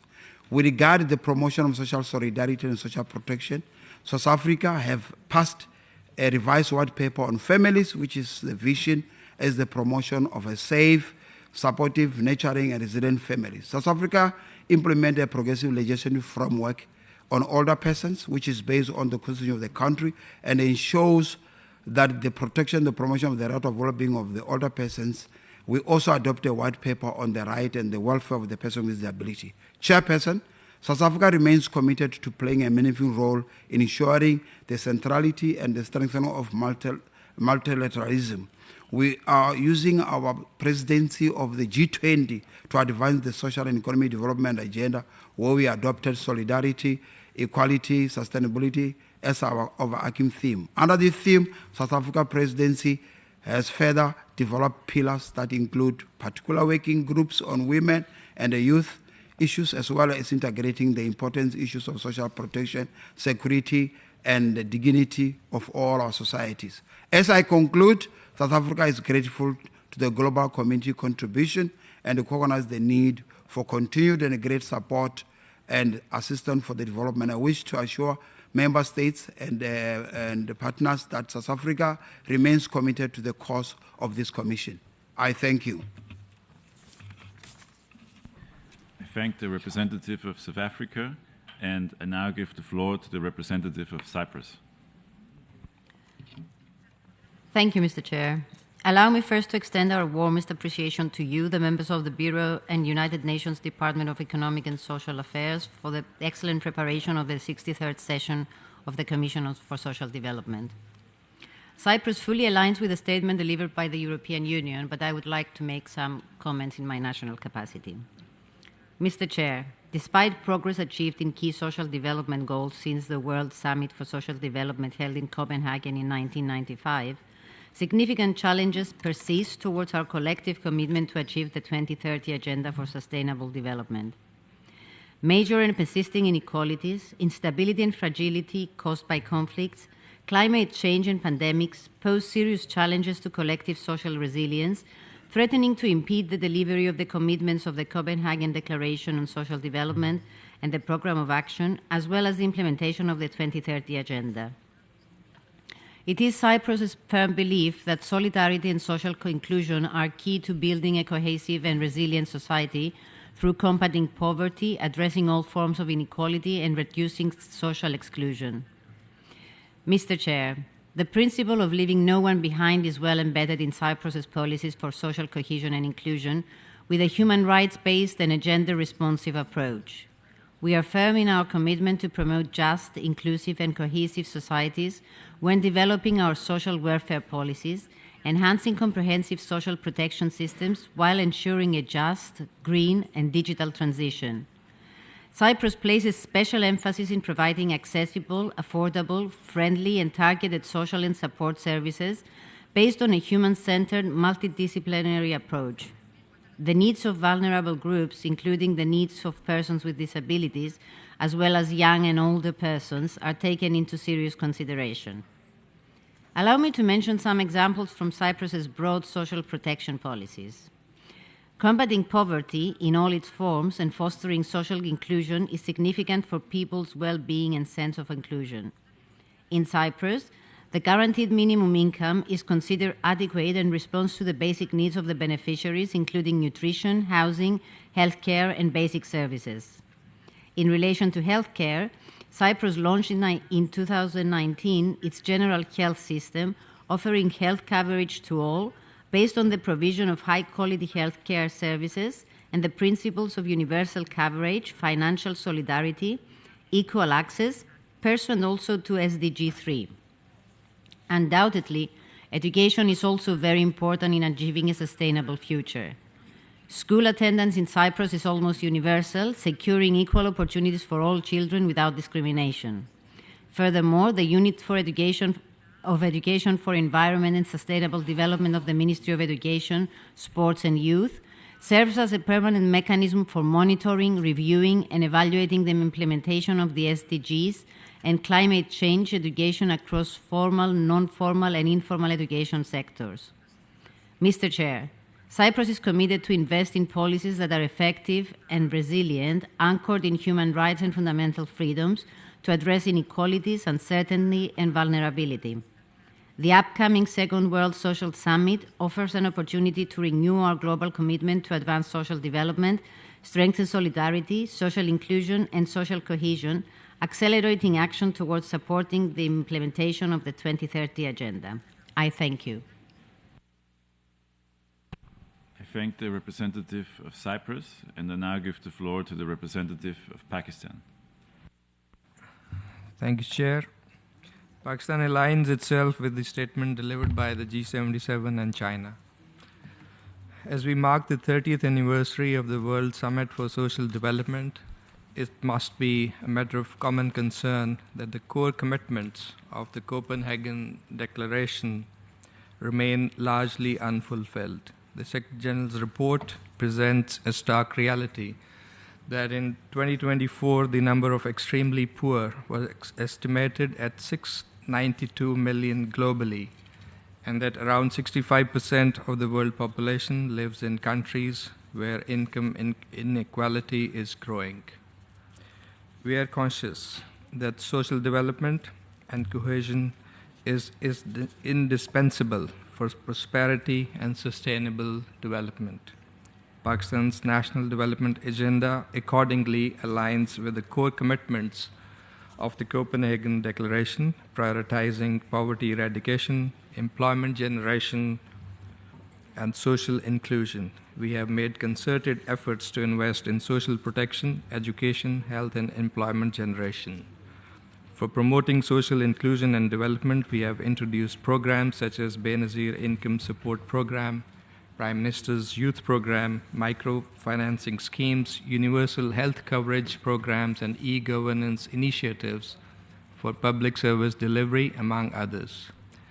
Mr. Chair, as developing countries struggle to implement the 2030 Agenda, we find ourselves in a paradox. While we are strongly committed to inclusive social development, the financial and structural resources required to achieve that are lacking. The second World Summit for Social Development in Doha later this year must serve as a turning point. It must move beyond aspirations and deliver tangible outcomes to bridge the growing social divide. The summit must focus on the following objectives. First, universal social protection systems should be recognized as a sine qua non for achieving social cohesion and development. The summit must call for adequate financing to provide social protection for 48% of the developing countries' population that remains without social protection coverage. Ensuring access to quality education, universal health coverage, and social safety nets will also contribute to poverty eradication. We must also leverage new technologies to advance these goals. Second, the summit must contribute to promoting decent work that guarantees minimum labor standards, protects informal workers, and ensures equal pay for equal work. Investment in vocational training, skills development, and digital literacy programs must be scaled up, particularly for youth and women. Third, promote transparent and accountable governance, and in that regard, prioritize combating corruption, improved public service delivery through the use of accountability mechanisms, and reform of tax policies to stimulate people-centered social development. Fourth, it should put financial justice front and center. An inclusive, just, and equitable international financial architecture is essential to unlocking resources for social development. The summit must reinforce the call for reform of the international financial architecture, for comprehensive debt relief for developing countries, reallocation of SDRs towards social development, and investment in climate-resilient infrastructure to support social development initiatives in developing countries. Mr. Chair, social development is central to achieving the SDGs. Inclusion, equality, and solidarity are the key words here. Doha offers a historic opportunity to transform words into action. This Commission serves as a stepping stone. Let us work together for a concise and action-oriented outcome in Doha that would put us back on track to realize the Copenhagen commitments on social development. I thank you. I thank the representative of Pakistan, and I now give the floor to the representative of Burkina Faso.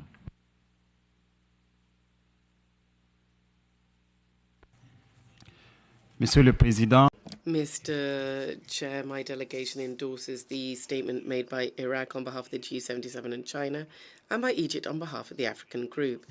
Sir, the 63rd session of the Commission on Social Development that will take place before the Second World Summit on Social Development planned for November is an excellent opportunity to share our views, our experiences, our concerns and our expectations, in particular the deepest aspirations of our people with all our development partners.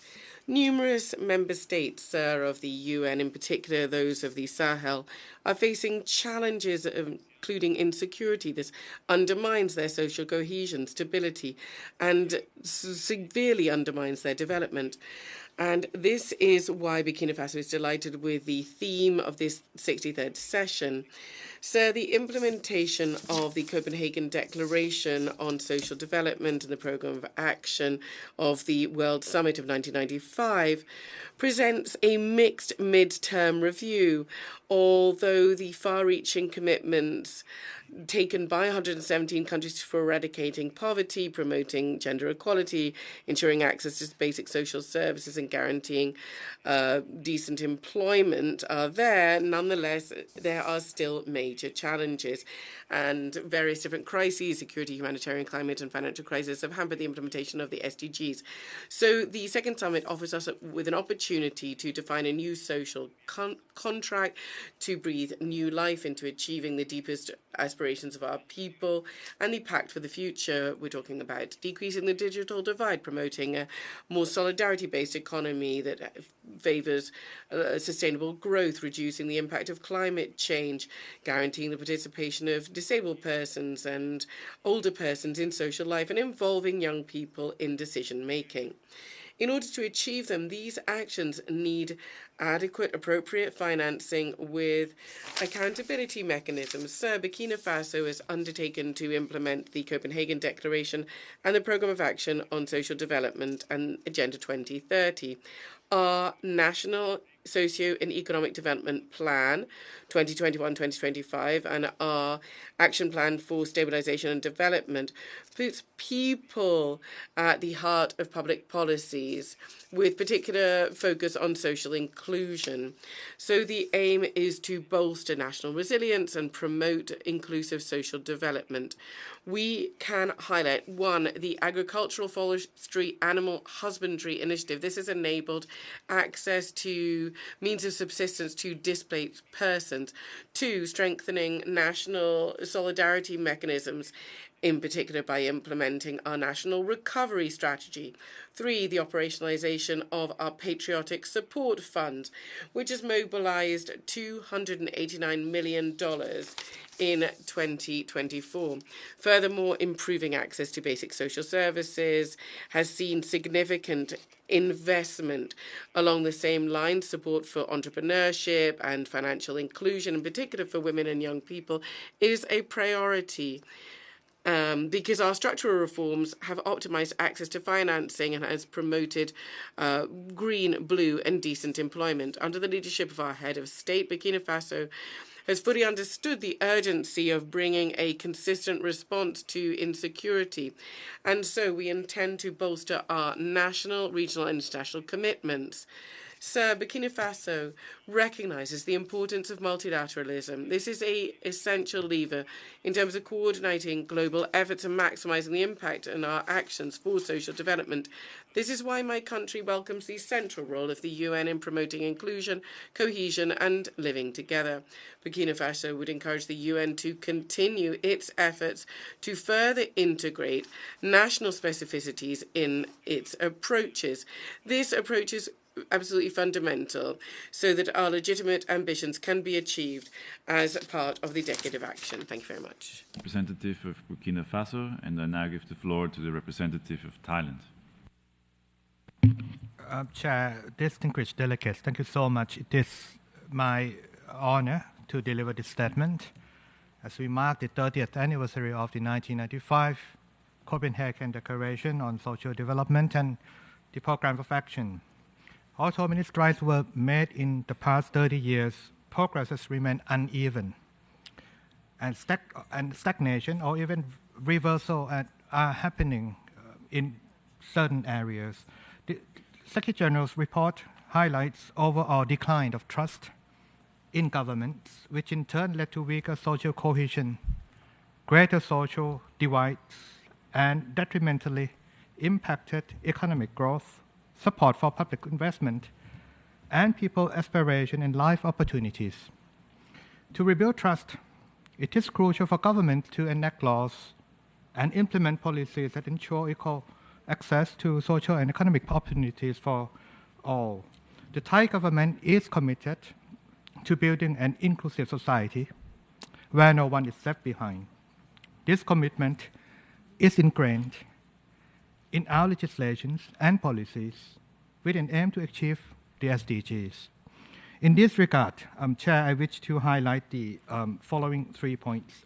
First, investing in inclusive social protection helps reduce inequality and poverty, as well as promote social cohesion. A universal approach to social protection ensures income security and support throughout an individual's life, while fostering a sense of fairness and inclusivity. The Thai government seeks to provide comprehensive support for Thai nationals across various stages of life. Child support grants are offered to children from low-income families from birth until the age of 6. The Education for All policy ensures 15 years of free education for all children. Multiple pension systems, including, of course, the Social Security system, provide financial security during hardship and retirement for both formal and informal workers. Additionally, the old age allowance supports elderly individuals who do not qualify for a pension. Second, affordable healthcare is an important foundation for a strong society, with over 1.3 billion people pushed into poverty due to health spending. Governments have the responsibility to ensure that healthcare is affordable. Thailand has been a long-time proponent of universal health coverage. We are now upgrading our universal health coverage from treating all diseases to treatment anywhere, where Thais can easily access care at facilities beyond their designated providers, further reducing medical and travel costs. And lastly, ensure equal opportunities, especially for vulnerable peoples, further strengthens social cohesion. The Thai government provides people with disabilities with money allowance and access to health and social welfare services nationwide through more than 200 one-stop services throughout 77 provinces. The government also provides vocational training, business loans, and employment opportunities under Empowerment of Persons and Disabilities Act, which promotes hiring people with disabilities in public and private sectors. The government has also implemented universal social protection for all workers, including Thai nationals and migrant workers, without discrimination. Since its enactment in 1998, the Labor Protection Act also ensures that all workers, regardless of gender, are equally protected under the law. Most recently, as you know, Thailand legalized same-sex marriage to further promote equal rights of all people. As we assume membership of CSocD and prepare for the Second World Summit on Social Development in Doha later this year, we reiterate our commitment to working with all partners to foster inclusive social policies, promoting justice, social justice, improve equality of life, and achieve SDG by 2030. Thank you. I thank the representative of Thailand, and I now give the floor to the representative of Uruguay. Thank you very much, Chair. In 2025, we'll be able to have the opportunity to think about what we've achieved as an international community and work together on those challenges that still exist. And there's quite a few of them. We need to show unity and commitment together. if we really do want to achieve our collective goals. The 4th International Conference on Financing for Development and the 2nd Social Summit, amongst others, will give us the opportunity to renew existing commitments and including address issues in the Pact for the Future and create multilateral consensus for an inclusive social development that is less unfair for everyone in the world. In this regard, the report of the Secretary-General gives some encouraging data and says that since the Social Development Summit of 1995, significant progress has been made. A lot of people have benefited from this, the process of globalization and technological progress. However, the report is also clear when it says that at the same time that progress has been unequal and unstable, and in very many cases has been disadvantageous for very many people. Some data is particularly of concern because it brings us away from the goals that we've set ourselves for 2025. We're only 5 years away from the 2030, and there are still so many people that are in extreme poverty, and there's an unprecedented number of people living in areas affected by conflict.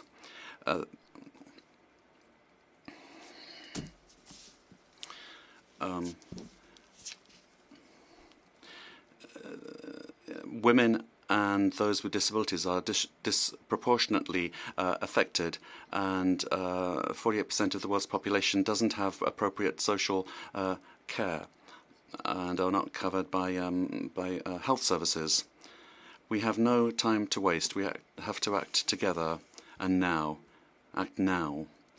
Otherwise, we run the risk of those that are disadvantaged today being even more left behind by 2030.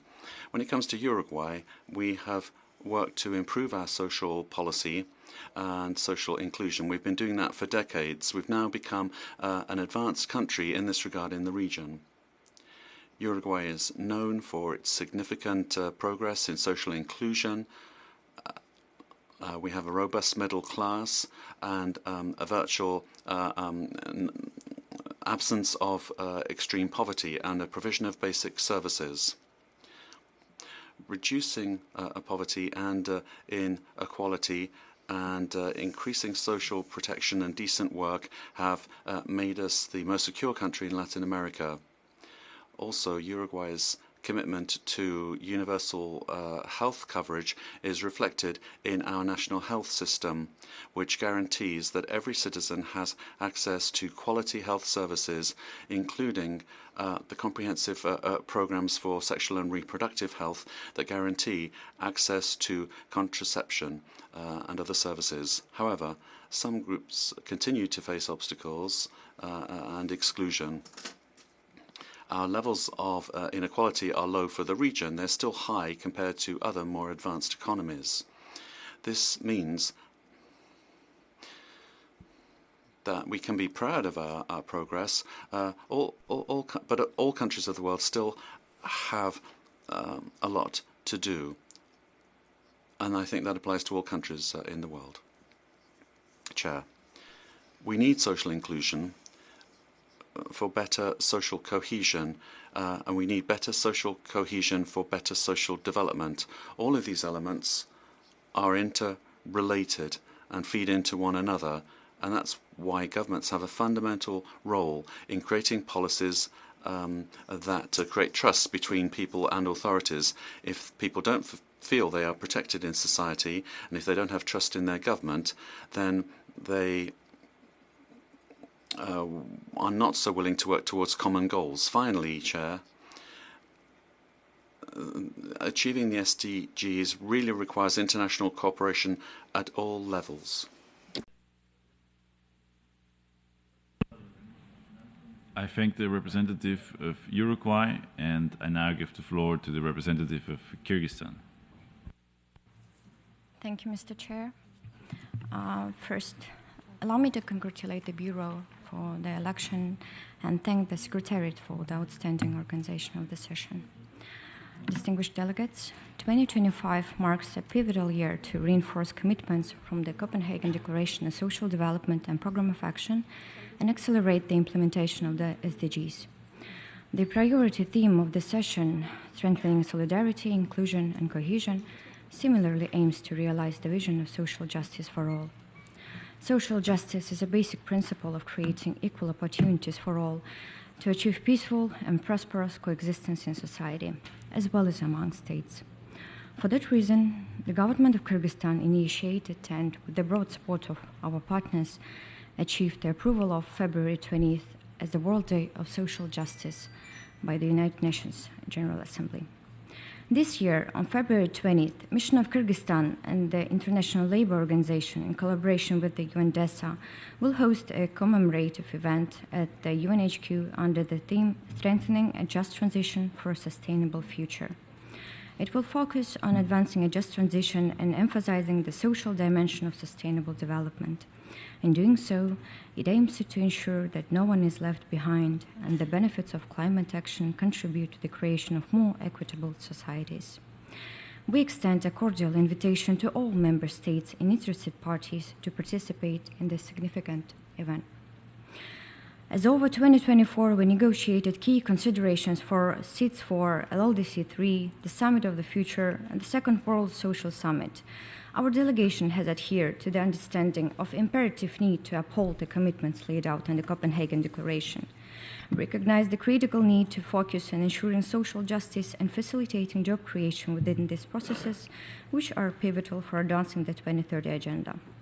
We stand in support of the Secretary General's report's recommendations, particularly regarding universal access to healthcare, social protection, and quality education for all. At the national level, Kyrgyzstan has embedded the SDGs and principles of social development into its core strategic frameworks, such as the long-term national development strategy and the short-term development program until 2026. Moreover, a robust legal framework has been established to ensure equitable working conditions and fair wages for all citizens. To this end, the Kyrgyz government has implemented various measures to enhance social protection, including a substantial increase in government benefits, resulting in improved living standards for low-income families and vulnerable groups. The country maintains a stable labor market with a low unemployment rate of 4% and a decreasing number of registered unemployed individuals. Additionally, recent increases by 50% in wages for public sector workers and social workers, along with the doubled maternity benefits, reflect our commitment to enhancing social well-being of our citizens. Esteemed colleagues, in conclusion, I would like to assure you that the Kyrgyz Republic remains committed to an integrated and balanced approach in addressing social development challenges. We understand that poverty eradication is a multifaceted endeavor requiring collaborative efforts at various levels, starting from national to global. We stand ready to cooperate with the international community and all interested parties to achieve our common goals. I thank you. I thank the representative of Kyrgyzstan and I now give the floor to the representative of Mexico. Thank you, Chair. We would like to congratulate you and the members of the Bureau of the Commission for Social Development for your work.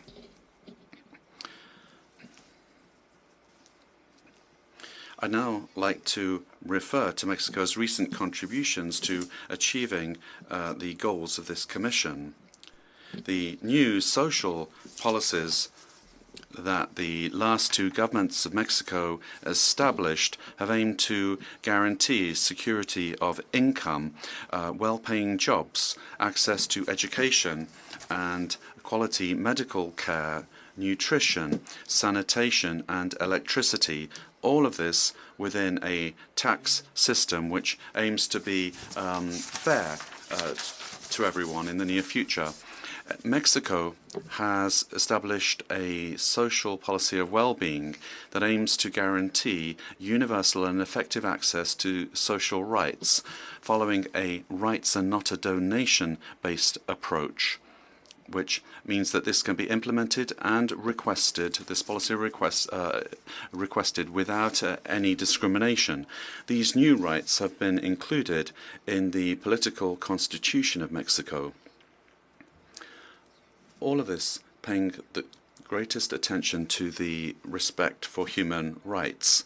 The focus on the well-being policy being promoted by the government of Mexico particularly focuses on situations or sectors that require priority attention, given the inequalities that we still have in our country. And this, despite the fact that over the last 6 years, we have been able to bring out of poverty more than 9 million people. That is why the social policy in Mexico gives a priority to groups in a situation of greatest vulnerability, such as girls, boys, and young people, as well as women, particularly indigenous persons and those with disabilities, as well as older persons. Chair, ladies and gentlemen, this Commission has as its goal the search for formulae which will help to decrease poverty, particularly address the atrocious inequality that's rampant throughout the world. It's a monstrous reality in the world in which we live that one individual is close to possessing $400 billion personally, whereas 700 million people live on less than $2 a day. It's in this context that the last president of Mexico, Andrés Manuel López Obrador, during an intervention to the Security Council in 2021, proposed a fund to be administered in the following way. There would be a voluntary annual contribution of 4% from the fortunes of the 1,000 richest people on the planet. A similar contribution would be made by the 1,000 richest private corporation according to their global market value. And there would be cooperation of 0.2% of GDP for each of the G20 countries. This policy would lead to around $1 billion annually, which could be channeled to the most impoverished people on the planet. Work on this proposal was begun when international conflicts such as Ukraine took center stage at the United Nations, leading to the postponement of various proposals that had been made within the organization. Let this be an ideal opportunity to turn our focus again to a Mexican initiative which could be translated into concrete measures to combat these two scourges that are harming our coexistence on the planet, namely poverty and extreme inequality. Thank you very much. I thank the representative of Mexico, and I now give the floor to the representative of Bangladesh. Mr. Chair, first of all, I would like to congratulate you and the members of the Bureau on your election. We align ourselves with the statement delivered by Iraq and on behalf of G77 and China, but we would like to brief the meeting in our national capacity. Mr. Chair, despite global progress, geopolitical challenges and critical conflicts continue to hinder our social development. The poor and the most vulnerable groups, particularly women, children, older persons, and persons with disabilities, are facing difficulties in sustaining their livelihoods. As per 2024 report, only 17% of the SDGs are currently on track to be achieved. In this context, the priority theme of this year's session is both timely and urgent. Mr. Chair, our government remains committed to advancing social progress through inclusive policies for sustainable development. Our people and youth are at the center of government's development activities. We are currently pursuing a policy of 3 zeros: zero poverty, zero unemployment, and zero net carbon emission. Allow me to highlight some of our key national activities. We have allocated 16% of our national budget to social safety net programs. The government has introduced a universal pension scheme. We are providing cash incentives to 40 million people and old age allowances to elderly persons. As a dividend of our sustained investment for over 2 decades, we have achieved gender parity in primary education. The introduction of gender-responsive budget have strengthened our women's empowerment. Despite being a climate-vulnerable country, Bangladesh continues to lead global climate resilience efforts through adaptation as well as mitigation programs. We have also implemented a project to address homelessness, including for those displaced by climate change. We have also expanded access to technology, particularly for youth and marginalized communities. Mr. Chair, while national efforts are important for achieving social development, international cooperation remains critical. A significant portion of our budget is spent on climate action and building infrastructure, causing shortage of health, education, and skill development allocations. Increasing debt servicing in squeezing our capacity to invest in critical social development sectors. Such debt burdens and inadequate financing for social protection in countries like ours undermine global progress. Therefore, to keep the SDGs on track, we need empathy from our partners and appreciation of multilateralism to build the future that we strive for. As we approach the 4th International Conference on Financing for Development and the 2nd World Summit for Social Development in 2025, let us work together to address the gaps towards implementation of the Copenhagen Declaration and the Program of Action. A renewed global commitment to financing, technology transfer, and capacity building is essential for ensuring that no one is left behind. Let us work together to build a just, inclusive, and resilient world for all. I thank you. Thank the representative of Bangladesh, and then I give the floor to the representative of Slovenia. Thank you, Mr. Chair. Slovenia aligns itself with the statement of Poland on behalf of the European Union and with the statement of Chile on behalf of the Group of Friends of Older Persons. We warmly welcome this year's thematic focus on strengthening solidarity, social inclusion, and social cohesion. This emphasis is now more important than ever, since the crises of the past decade have further exacerbated economic and social challenges globally. Pre-existing inequalities have been further exposed and intensified, highlighting systematic shortcomings in health and social protection systems. Slovenia strongly believes in the importance of giving full support to vulnerable groups in our societies in this challenging period. Mr. Chair, Slovenia reaffirms its strong commitment to eradicating child poverty and ensuring that every child had access to equal opportunities. Investing in children is fundamental to fostering inclusive and sustainable development. Slovenia stands out as the best performing country in tackling child poverty and social exclusion. Mr. Chair, to strengthen society, we must support women in 4 key areas: ensuring access to reproductive health care, protecting reproductive rights, providing quality and accessible preschool care, and promoting work-life balance. These measures empower women with autonomy, career fulfillment, and financial stability, ultimately fostering a stronger and more equitable society. We must uphold a zero-tolerance approach to gender-based violence. Nearly 1 in 3 women worldwide has experienced physical violence, sexual violence, or intimate partner violence at least once in her lifetime. One of the most pervasive and severe violations of women's rights. We need procedures that ensure victims are heard, supported, and protected, while actively promoting a society rooted in non-violence, mutual respect, and human dignity.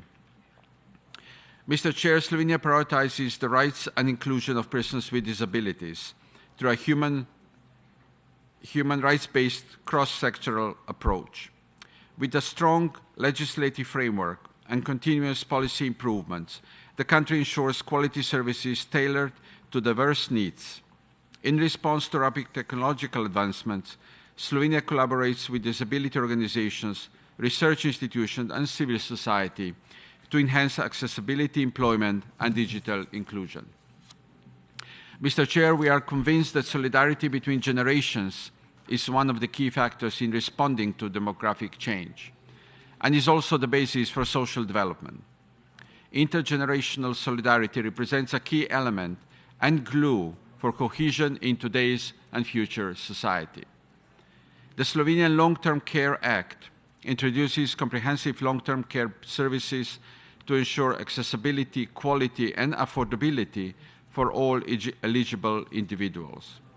Special attention is given to older individuals in vulnerable situations, providing financial assistance, daycare, and supervision programs to reduce social isolation. By integrating health and social care, the law aims to ensure dignified aging, prevent dependency, and improve quality of life. Mr. Chair, the world is facing growing instability, climate change, economic crisis, global conflicts, and the increasing concentration of power among the wealthy. They are all deepening inequalities and threatening social cohesion. In these challenging times, it is more crucial than ever to strengthen and safeguard our social welfare systems, ensuring that no one is left behind. The true measure of a society lies in how it treats its most vulnerable. 30 years after its adoption, the Copenhagen Declaration remains a guiding framework for social justice, inclusion, and solidarity. Its core principles are not just historical commitments, but a foundation for a just and sustainable future. To build resilient societies, we must invest in strong social protections and mobilize resources at all levels. As we accelerate the implementation of the 2030 Agenda, we must reaffirm that economic progress and social justice are inseparable. By renewing our commitment to these principles, we can forge a more inclusive society for generations to come. Thank you. I thank the representative of Slovenia, and I now give the floor to the representative of Oman. Thank you, Mr. Chairman. سعادة الرئيس، السيدات والسادة المحترمين، السلام عليكم. Mr. Chairman, ladies and gentlemen, may the peace of God be upon you. I have the pleasure to make this statement on behalf of the Sultanate of Oman at this session, addressing with strengthening solidarity and social inclusion and social cohesion in order to achieve the Copenhagen Declaration goals and the Programme of Action of social development in order to implement the 2030 Agenda. I'd also like to thank Mr. Krzysztof Zimierski, permanent representative of Poland, for chairing this 63rd session of the Commission on Social Development. I'd also like to welcome the efforts made internationally to strengthen the goals of social development. The Sultanate of Oman reiterates the importance of solidarity and social cohesion as a fundamental pillar for sustainable development to guarantee the prosperity of individuals and society. Based on our vision, we place the most vulnerable. We give the highest priority to the most vulnerable, and we insist on tolerance between individuals and a strengthening of inclusivity. To reinforce social solidarity, my country has adopted programs and policies nationally, inclusive plans that address all categories of society by giving social support through a social protection system. This social protection system aims at protecting individuals and households helping them to deal with economic challenges by providing them with a huge panoply of benefits. For example, child benefit, benefits for widows, those with disabilities, for older persons, and also household income support systems. Thanks to these social and economic measures, my country is aiming to strengthen social programs to reach all categories, including those working in the private sector and those facing the effects of climate change that the whole world is experiencing today. We seek to establish a genuine partnership between the public and private sectors when it comes to social development. The social insurance system covers aging, incapacity, work accidents,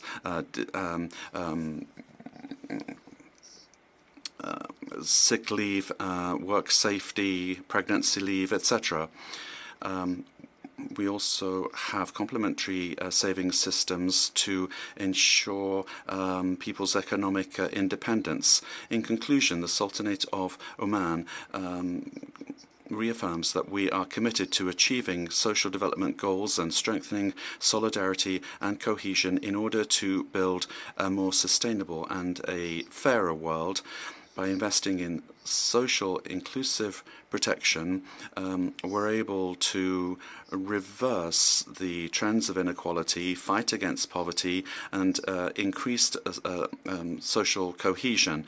And we ask the international community to combine its efforts to achieve the goals of 2030, reflecting the essential commitments of the Copenhagen Programme of Action, and also in order to strengthen economic and social cohesion. Thank you. I thank the representative of Oman, and I now give the floor to the representative of the Islamic Republic of Iran. Mr. Chair, Bismillah ar-Rahman ar-Rahim. At the outset, I would like to extend my sincere congratulations to you and other members of Bureau. My delegation would also like to associate itself with the statements made by the distinguished representative of Iraq on behalf of the Group 77 and China. Mr. Chair, in line with the Islamic Republic of Iran national strategy plans and respect to the legacy of the Copenhagen Summit on social development, I would like to highlight the measure taken by my government towards achieving sustainable social development objectives. First, universal health coverage. Achieve goals ensuring all citizens have access to essential healthcare services, reducing infants' mortality rate and increasing life expectancy. Second, education. High literacy rate with efforts to increase access to education for both boys and girls, and expansion of higher education institutes. 3. Poverty reduction. Various programs providing financial assistance to low-income families, improving living conditions and enhancing well-being. 4. Social justice. Policies aimed at reducing income inequality and promoting social inclusion, ensuring all segments benefit from the economic growth. 5. Housing improvement. Initiatives to construct affordable housing units and provide subsidies aiming for safe and decent living conditions. 6. Empowerment of women. Progress in promoting women's rights and equality with access to education and employment opportunities, supporting women's participation in various sectors. 7. Social welfare programs support people in vulnerable situations, including the elderly, disabled, and low-income families with financial assistance and essential services. 8. Family protection law, economic incentives for pregnant mothers, full salary during maternity leave aimed at increasing their fertility rate. Excellencies, ladies and gentlemen, Iran's elderly population has risen to about 10.5%, promoting age-friendly cities and communities, creation to support older people. The community-driven development approach is also being piloted for empowering elder people. Distinguished colleagues, The illegal unilateral coercive measures, including unlawful sanctions, have hampered access of vulnerable segments of society in affected countries, including my country, to decent job and education. These measures restrict the import and export of commodities, transfer of money and technology, and access to essential scientific resources, threatening the livelihood and dignity of citizens. We strongly believe that the unilateral coercive measures violate international law and the principal United Nations charters, as well as infringing unalienable rights of people in developing countries to life, food security, quality education, inclusive social development, and essential medical supplies. They have also unhindered years of national achievement in social development goals. Mr. Chair, in conclusion, my delegation stressed the core and leading role of family in all social development policies, social welfare, and social health care services. We reassess the sovereignty right of each country in formulating and implementing its population, education, and development policy in accordance with national laws and culture and social context. I thank you. I thank the representative of the Islamic Republic of Iran, and then I give the floor to the representative of Lebanon.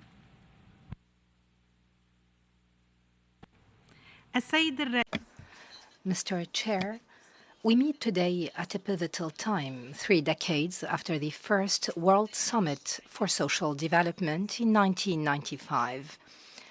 The conference known as the Copenhagen International Conference. This historic conference produced the Copenhagen Declaration and the Copenhagen Program of Action, which include 10 commitments, the most important of which was eradicating poverty, reducing inequality, and promoting social inclusion.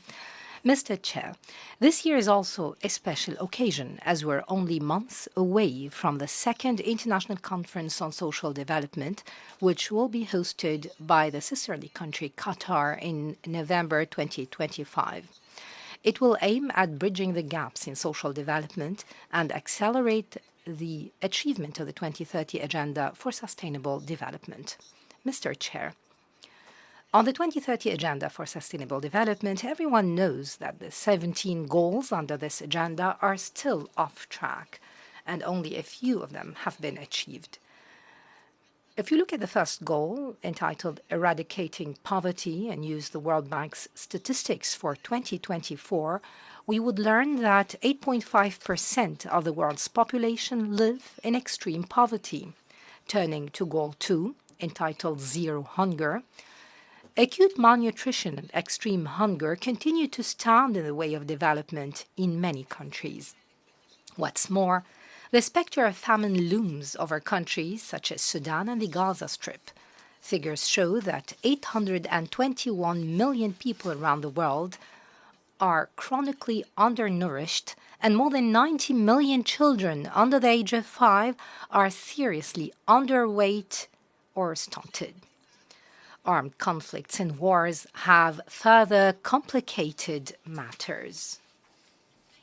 Mr. Chair, while the world is divided into the global north and the global south, the conundrum of inequality between developed, developing, and least developed countries stands out. In this vein, it's worth recalling that the LDC category includes 46 countries, representing 4.2% of the world's total number of countries and 12% of the world's population. We also note that social cohesion is weak between countries, and more solidarity and cooperation between the North and South is an urgent need now more than ever. The gap between developed and developing countries has widened dangerously. Mr. Chair, as a result of the destructive war waged against my country, Lebanon suffered heavy losses. The World Bank estimated these material losses at $11.2 billion.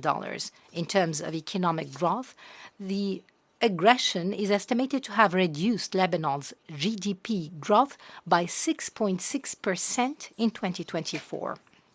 Significant losses were incurred in the agricultural and tourism sectors, with losses in the Lebanese agricultural sector exceeding $3 billion. Losses in the Lebanese tourism sector ranged between $4 and $5 billion. However, my country, Lebanon, is now opening a new page in its history, as Lebanon is under a new presidential term. A few days ago, a new government was formed with hopes that it will advance Lebanon towards stability and prosperity and work to rebuild the destruction and devastation left by the war. Mr. Chair, despite the many obstacles, increasing conflicts, and widespread food insecurity, hopes are still focused on the 5 years remaining before the 2030 agenda. Eyes are also on the Second World Summit for Social Development to make a difference in the field of social development and sustainable development. This would be achieved through reducing unemployment, extreme poverty, extreme hunger and famine, and securing a minimum decent standard of living and adequate housing for about 1/8 of the world's population who lack the most basic rights to live in dignity. Thank you, Mr. Chair. I thank the representative of Lebanon, and I now give the floor to the representative of Morocco. Mr. Chair, the Kingdom of Morocco welcomes this year's priority theme as it intends to scale up the implementation of the social policies by placing inclusivity and cohesion at the center of our action. The debate on this year's priority theme holds strong significance as it aims to capitalize on the political momentum of the Pact for the Future and its annexes, and to pave the way towards this year's UN milestone events such as FFD4 and the Second World Summit for Social Development. Mr. Chairperson, ensuring societal cohesion and inclusivity requires robust and strong institutions equipped with effective mechanisms to deliver on social development goals. The Kingdom of Morocco has long been engaged in far-reaching reforms aimed at institutionalizing social justice and placing the human dignity at the core of its public policies. This commitment and dedication is reflected in comprehensive social protection initiatives and transformative policies designed to foster inclusive social development. Morocco aligns its social protection frameworks with international best practices, notably the Universal Social Protection Floor, including through embracing the most recent recommendation 202 of the ILO. The Kingdom of Morocco considers social protection as a cornerstone of its public policies, firmly anchored in the principles of human dignity and enshrined as a fundamental human right. In this regard, and in alignment with the high orientations of His Majesty King Mohammed VI, the government of Morocco adopted on March 15, 2021, Framework Law number 0921 on social protection, which constitutes one of the most relevant milestones of the universalization of social protection in the kingdom. It includes 4 pillars, namely, number 1, the universalization of compulsory health insurance. Number 2, the extension of family allowances. 3, the expansion of pension schemes covering to include both formal and informal economy workers. And 4, the generalization of an employment benefit scheme, including broader coverage through simplified eligibility criteria and extension of beneficiaries. Mr. Chair, it is evident that achieving the 2030 objectives and fulfilling the commitments of the Copenhagen Declaration and Programme of Action require a multifaceted development endeavor and an intergenerational approach. To this end, I would like to stress the following key actions. First, we must enhance investment in quality education, including STEM education, to harness the potential of young people, reinforce their capacities, and foster entrepreneurial spirit essential for the realization of social development goals. Number 2, we must accelerate progress towards gender equality by empowering young women, educating girls, and combating the feminization of poverty, and ensuring their full inclusion and access to political and economic opportunities. 3, it is primordial to ensure equal access to health and social protection, particularly to those who are vulnerable, including older persons and persons with disabilities, in order to ensure that no one is left behind. And 4, last but not least, investing in adequate infrastructure is imperative to promote inclusivity and ensure affordable access to technology, education, and healthcare, particularly in rural areas. Adequate infrastructure is prerequisite to digital transition and for harnessing the potential of artificial intelligence. Mr. Chair, in conclusion, my delegation would like to reaffirm the unwavering commitment of the Kingdom of Morocco to advancing social development, strengthening social cohesion, and promoting social inclusion. The Kingdom has the honor to undertake the co-facilitation of the landmark intergovernmental process of the Second World Social Summit for Social Development. We are fully determined to conclude this process with the utmost transparency and inclusivity, with the shared objective of reaching a consensual and ambitious political declaration. I thank you. I thank the representative of Morocco, and I now give the floor to the representative of Costa Rica. Señor President. Chair, Costa Rica reaffirms once again our commitment to the Copenhagen Declaration on Social Cohesion and its link to the implementation of the SDGs and the achievement of international human rights goals. In that same spirit, my country suggests a road to social development for everyone. Let's not forget the spirit of the first summit on social development, and that the second summit that will be held in November of this year needs to be a forum to guarantee social inclusion and development. And I'd like to refer firstly to the importance of including an intersectional, comprehensive approach when it comes to development. This is essential to guarantee that everyone is included in the social, political, and economic life of the societies they live in. There are very many areas of vulnerability, and there are things such as gender and disability and socio-economic situations which overlap. So the solutions have to be holistic, inclusive ones that are focused on dignity, choice, and autonomy. Our commitments must be intersectional and address various layers of discrimination in the way in which we intervene to ensure full social integration of all vulnerable social groups. Secondly, Costa Rica urges that we strengthen the social protection systems in order to build resilience. The social protection systems are fundamental for socio-economic stability and for reducing inequality. However, 3.8 million people throughout the world, including 1.8 million children, lack any kind of social security safety net. The expansion of this safety net to include healthcare, unemployment benefits, child assistance programs, for example, are essential to help the most vulnerable populations when they're facing economic, social, and climate challenges. States have to prioritize investment in social protection systems that are sustainable, inclusive, and resilient, particularly in those regions that have a low income and that are affected by these kinds of crises. And then a third point, we call for digital inclusion. That needs to be a pillar of social inclusion.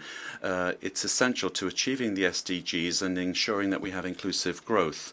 The digital revolution has transformed economies and societies, but access to technology continues to be very unequal.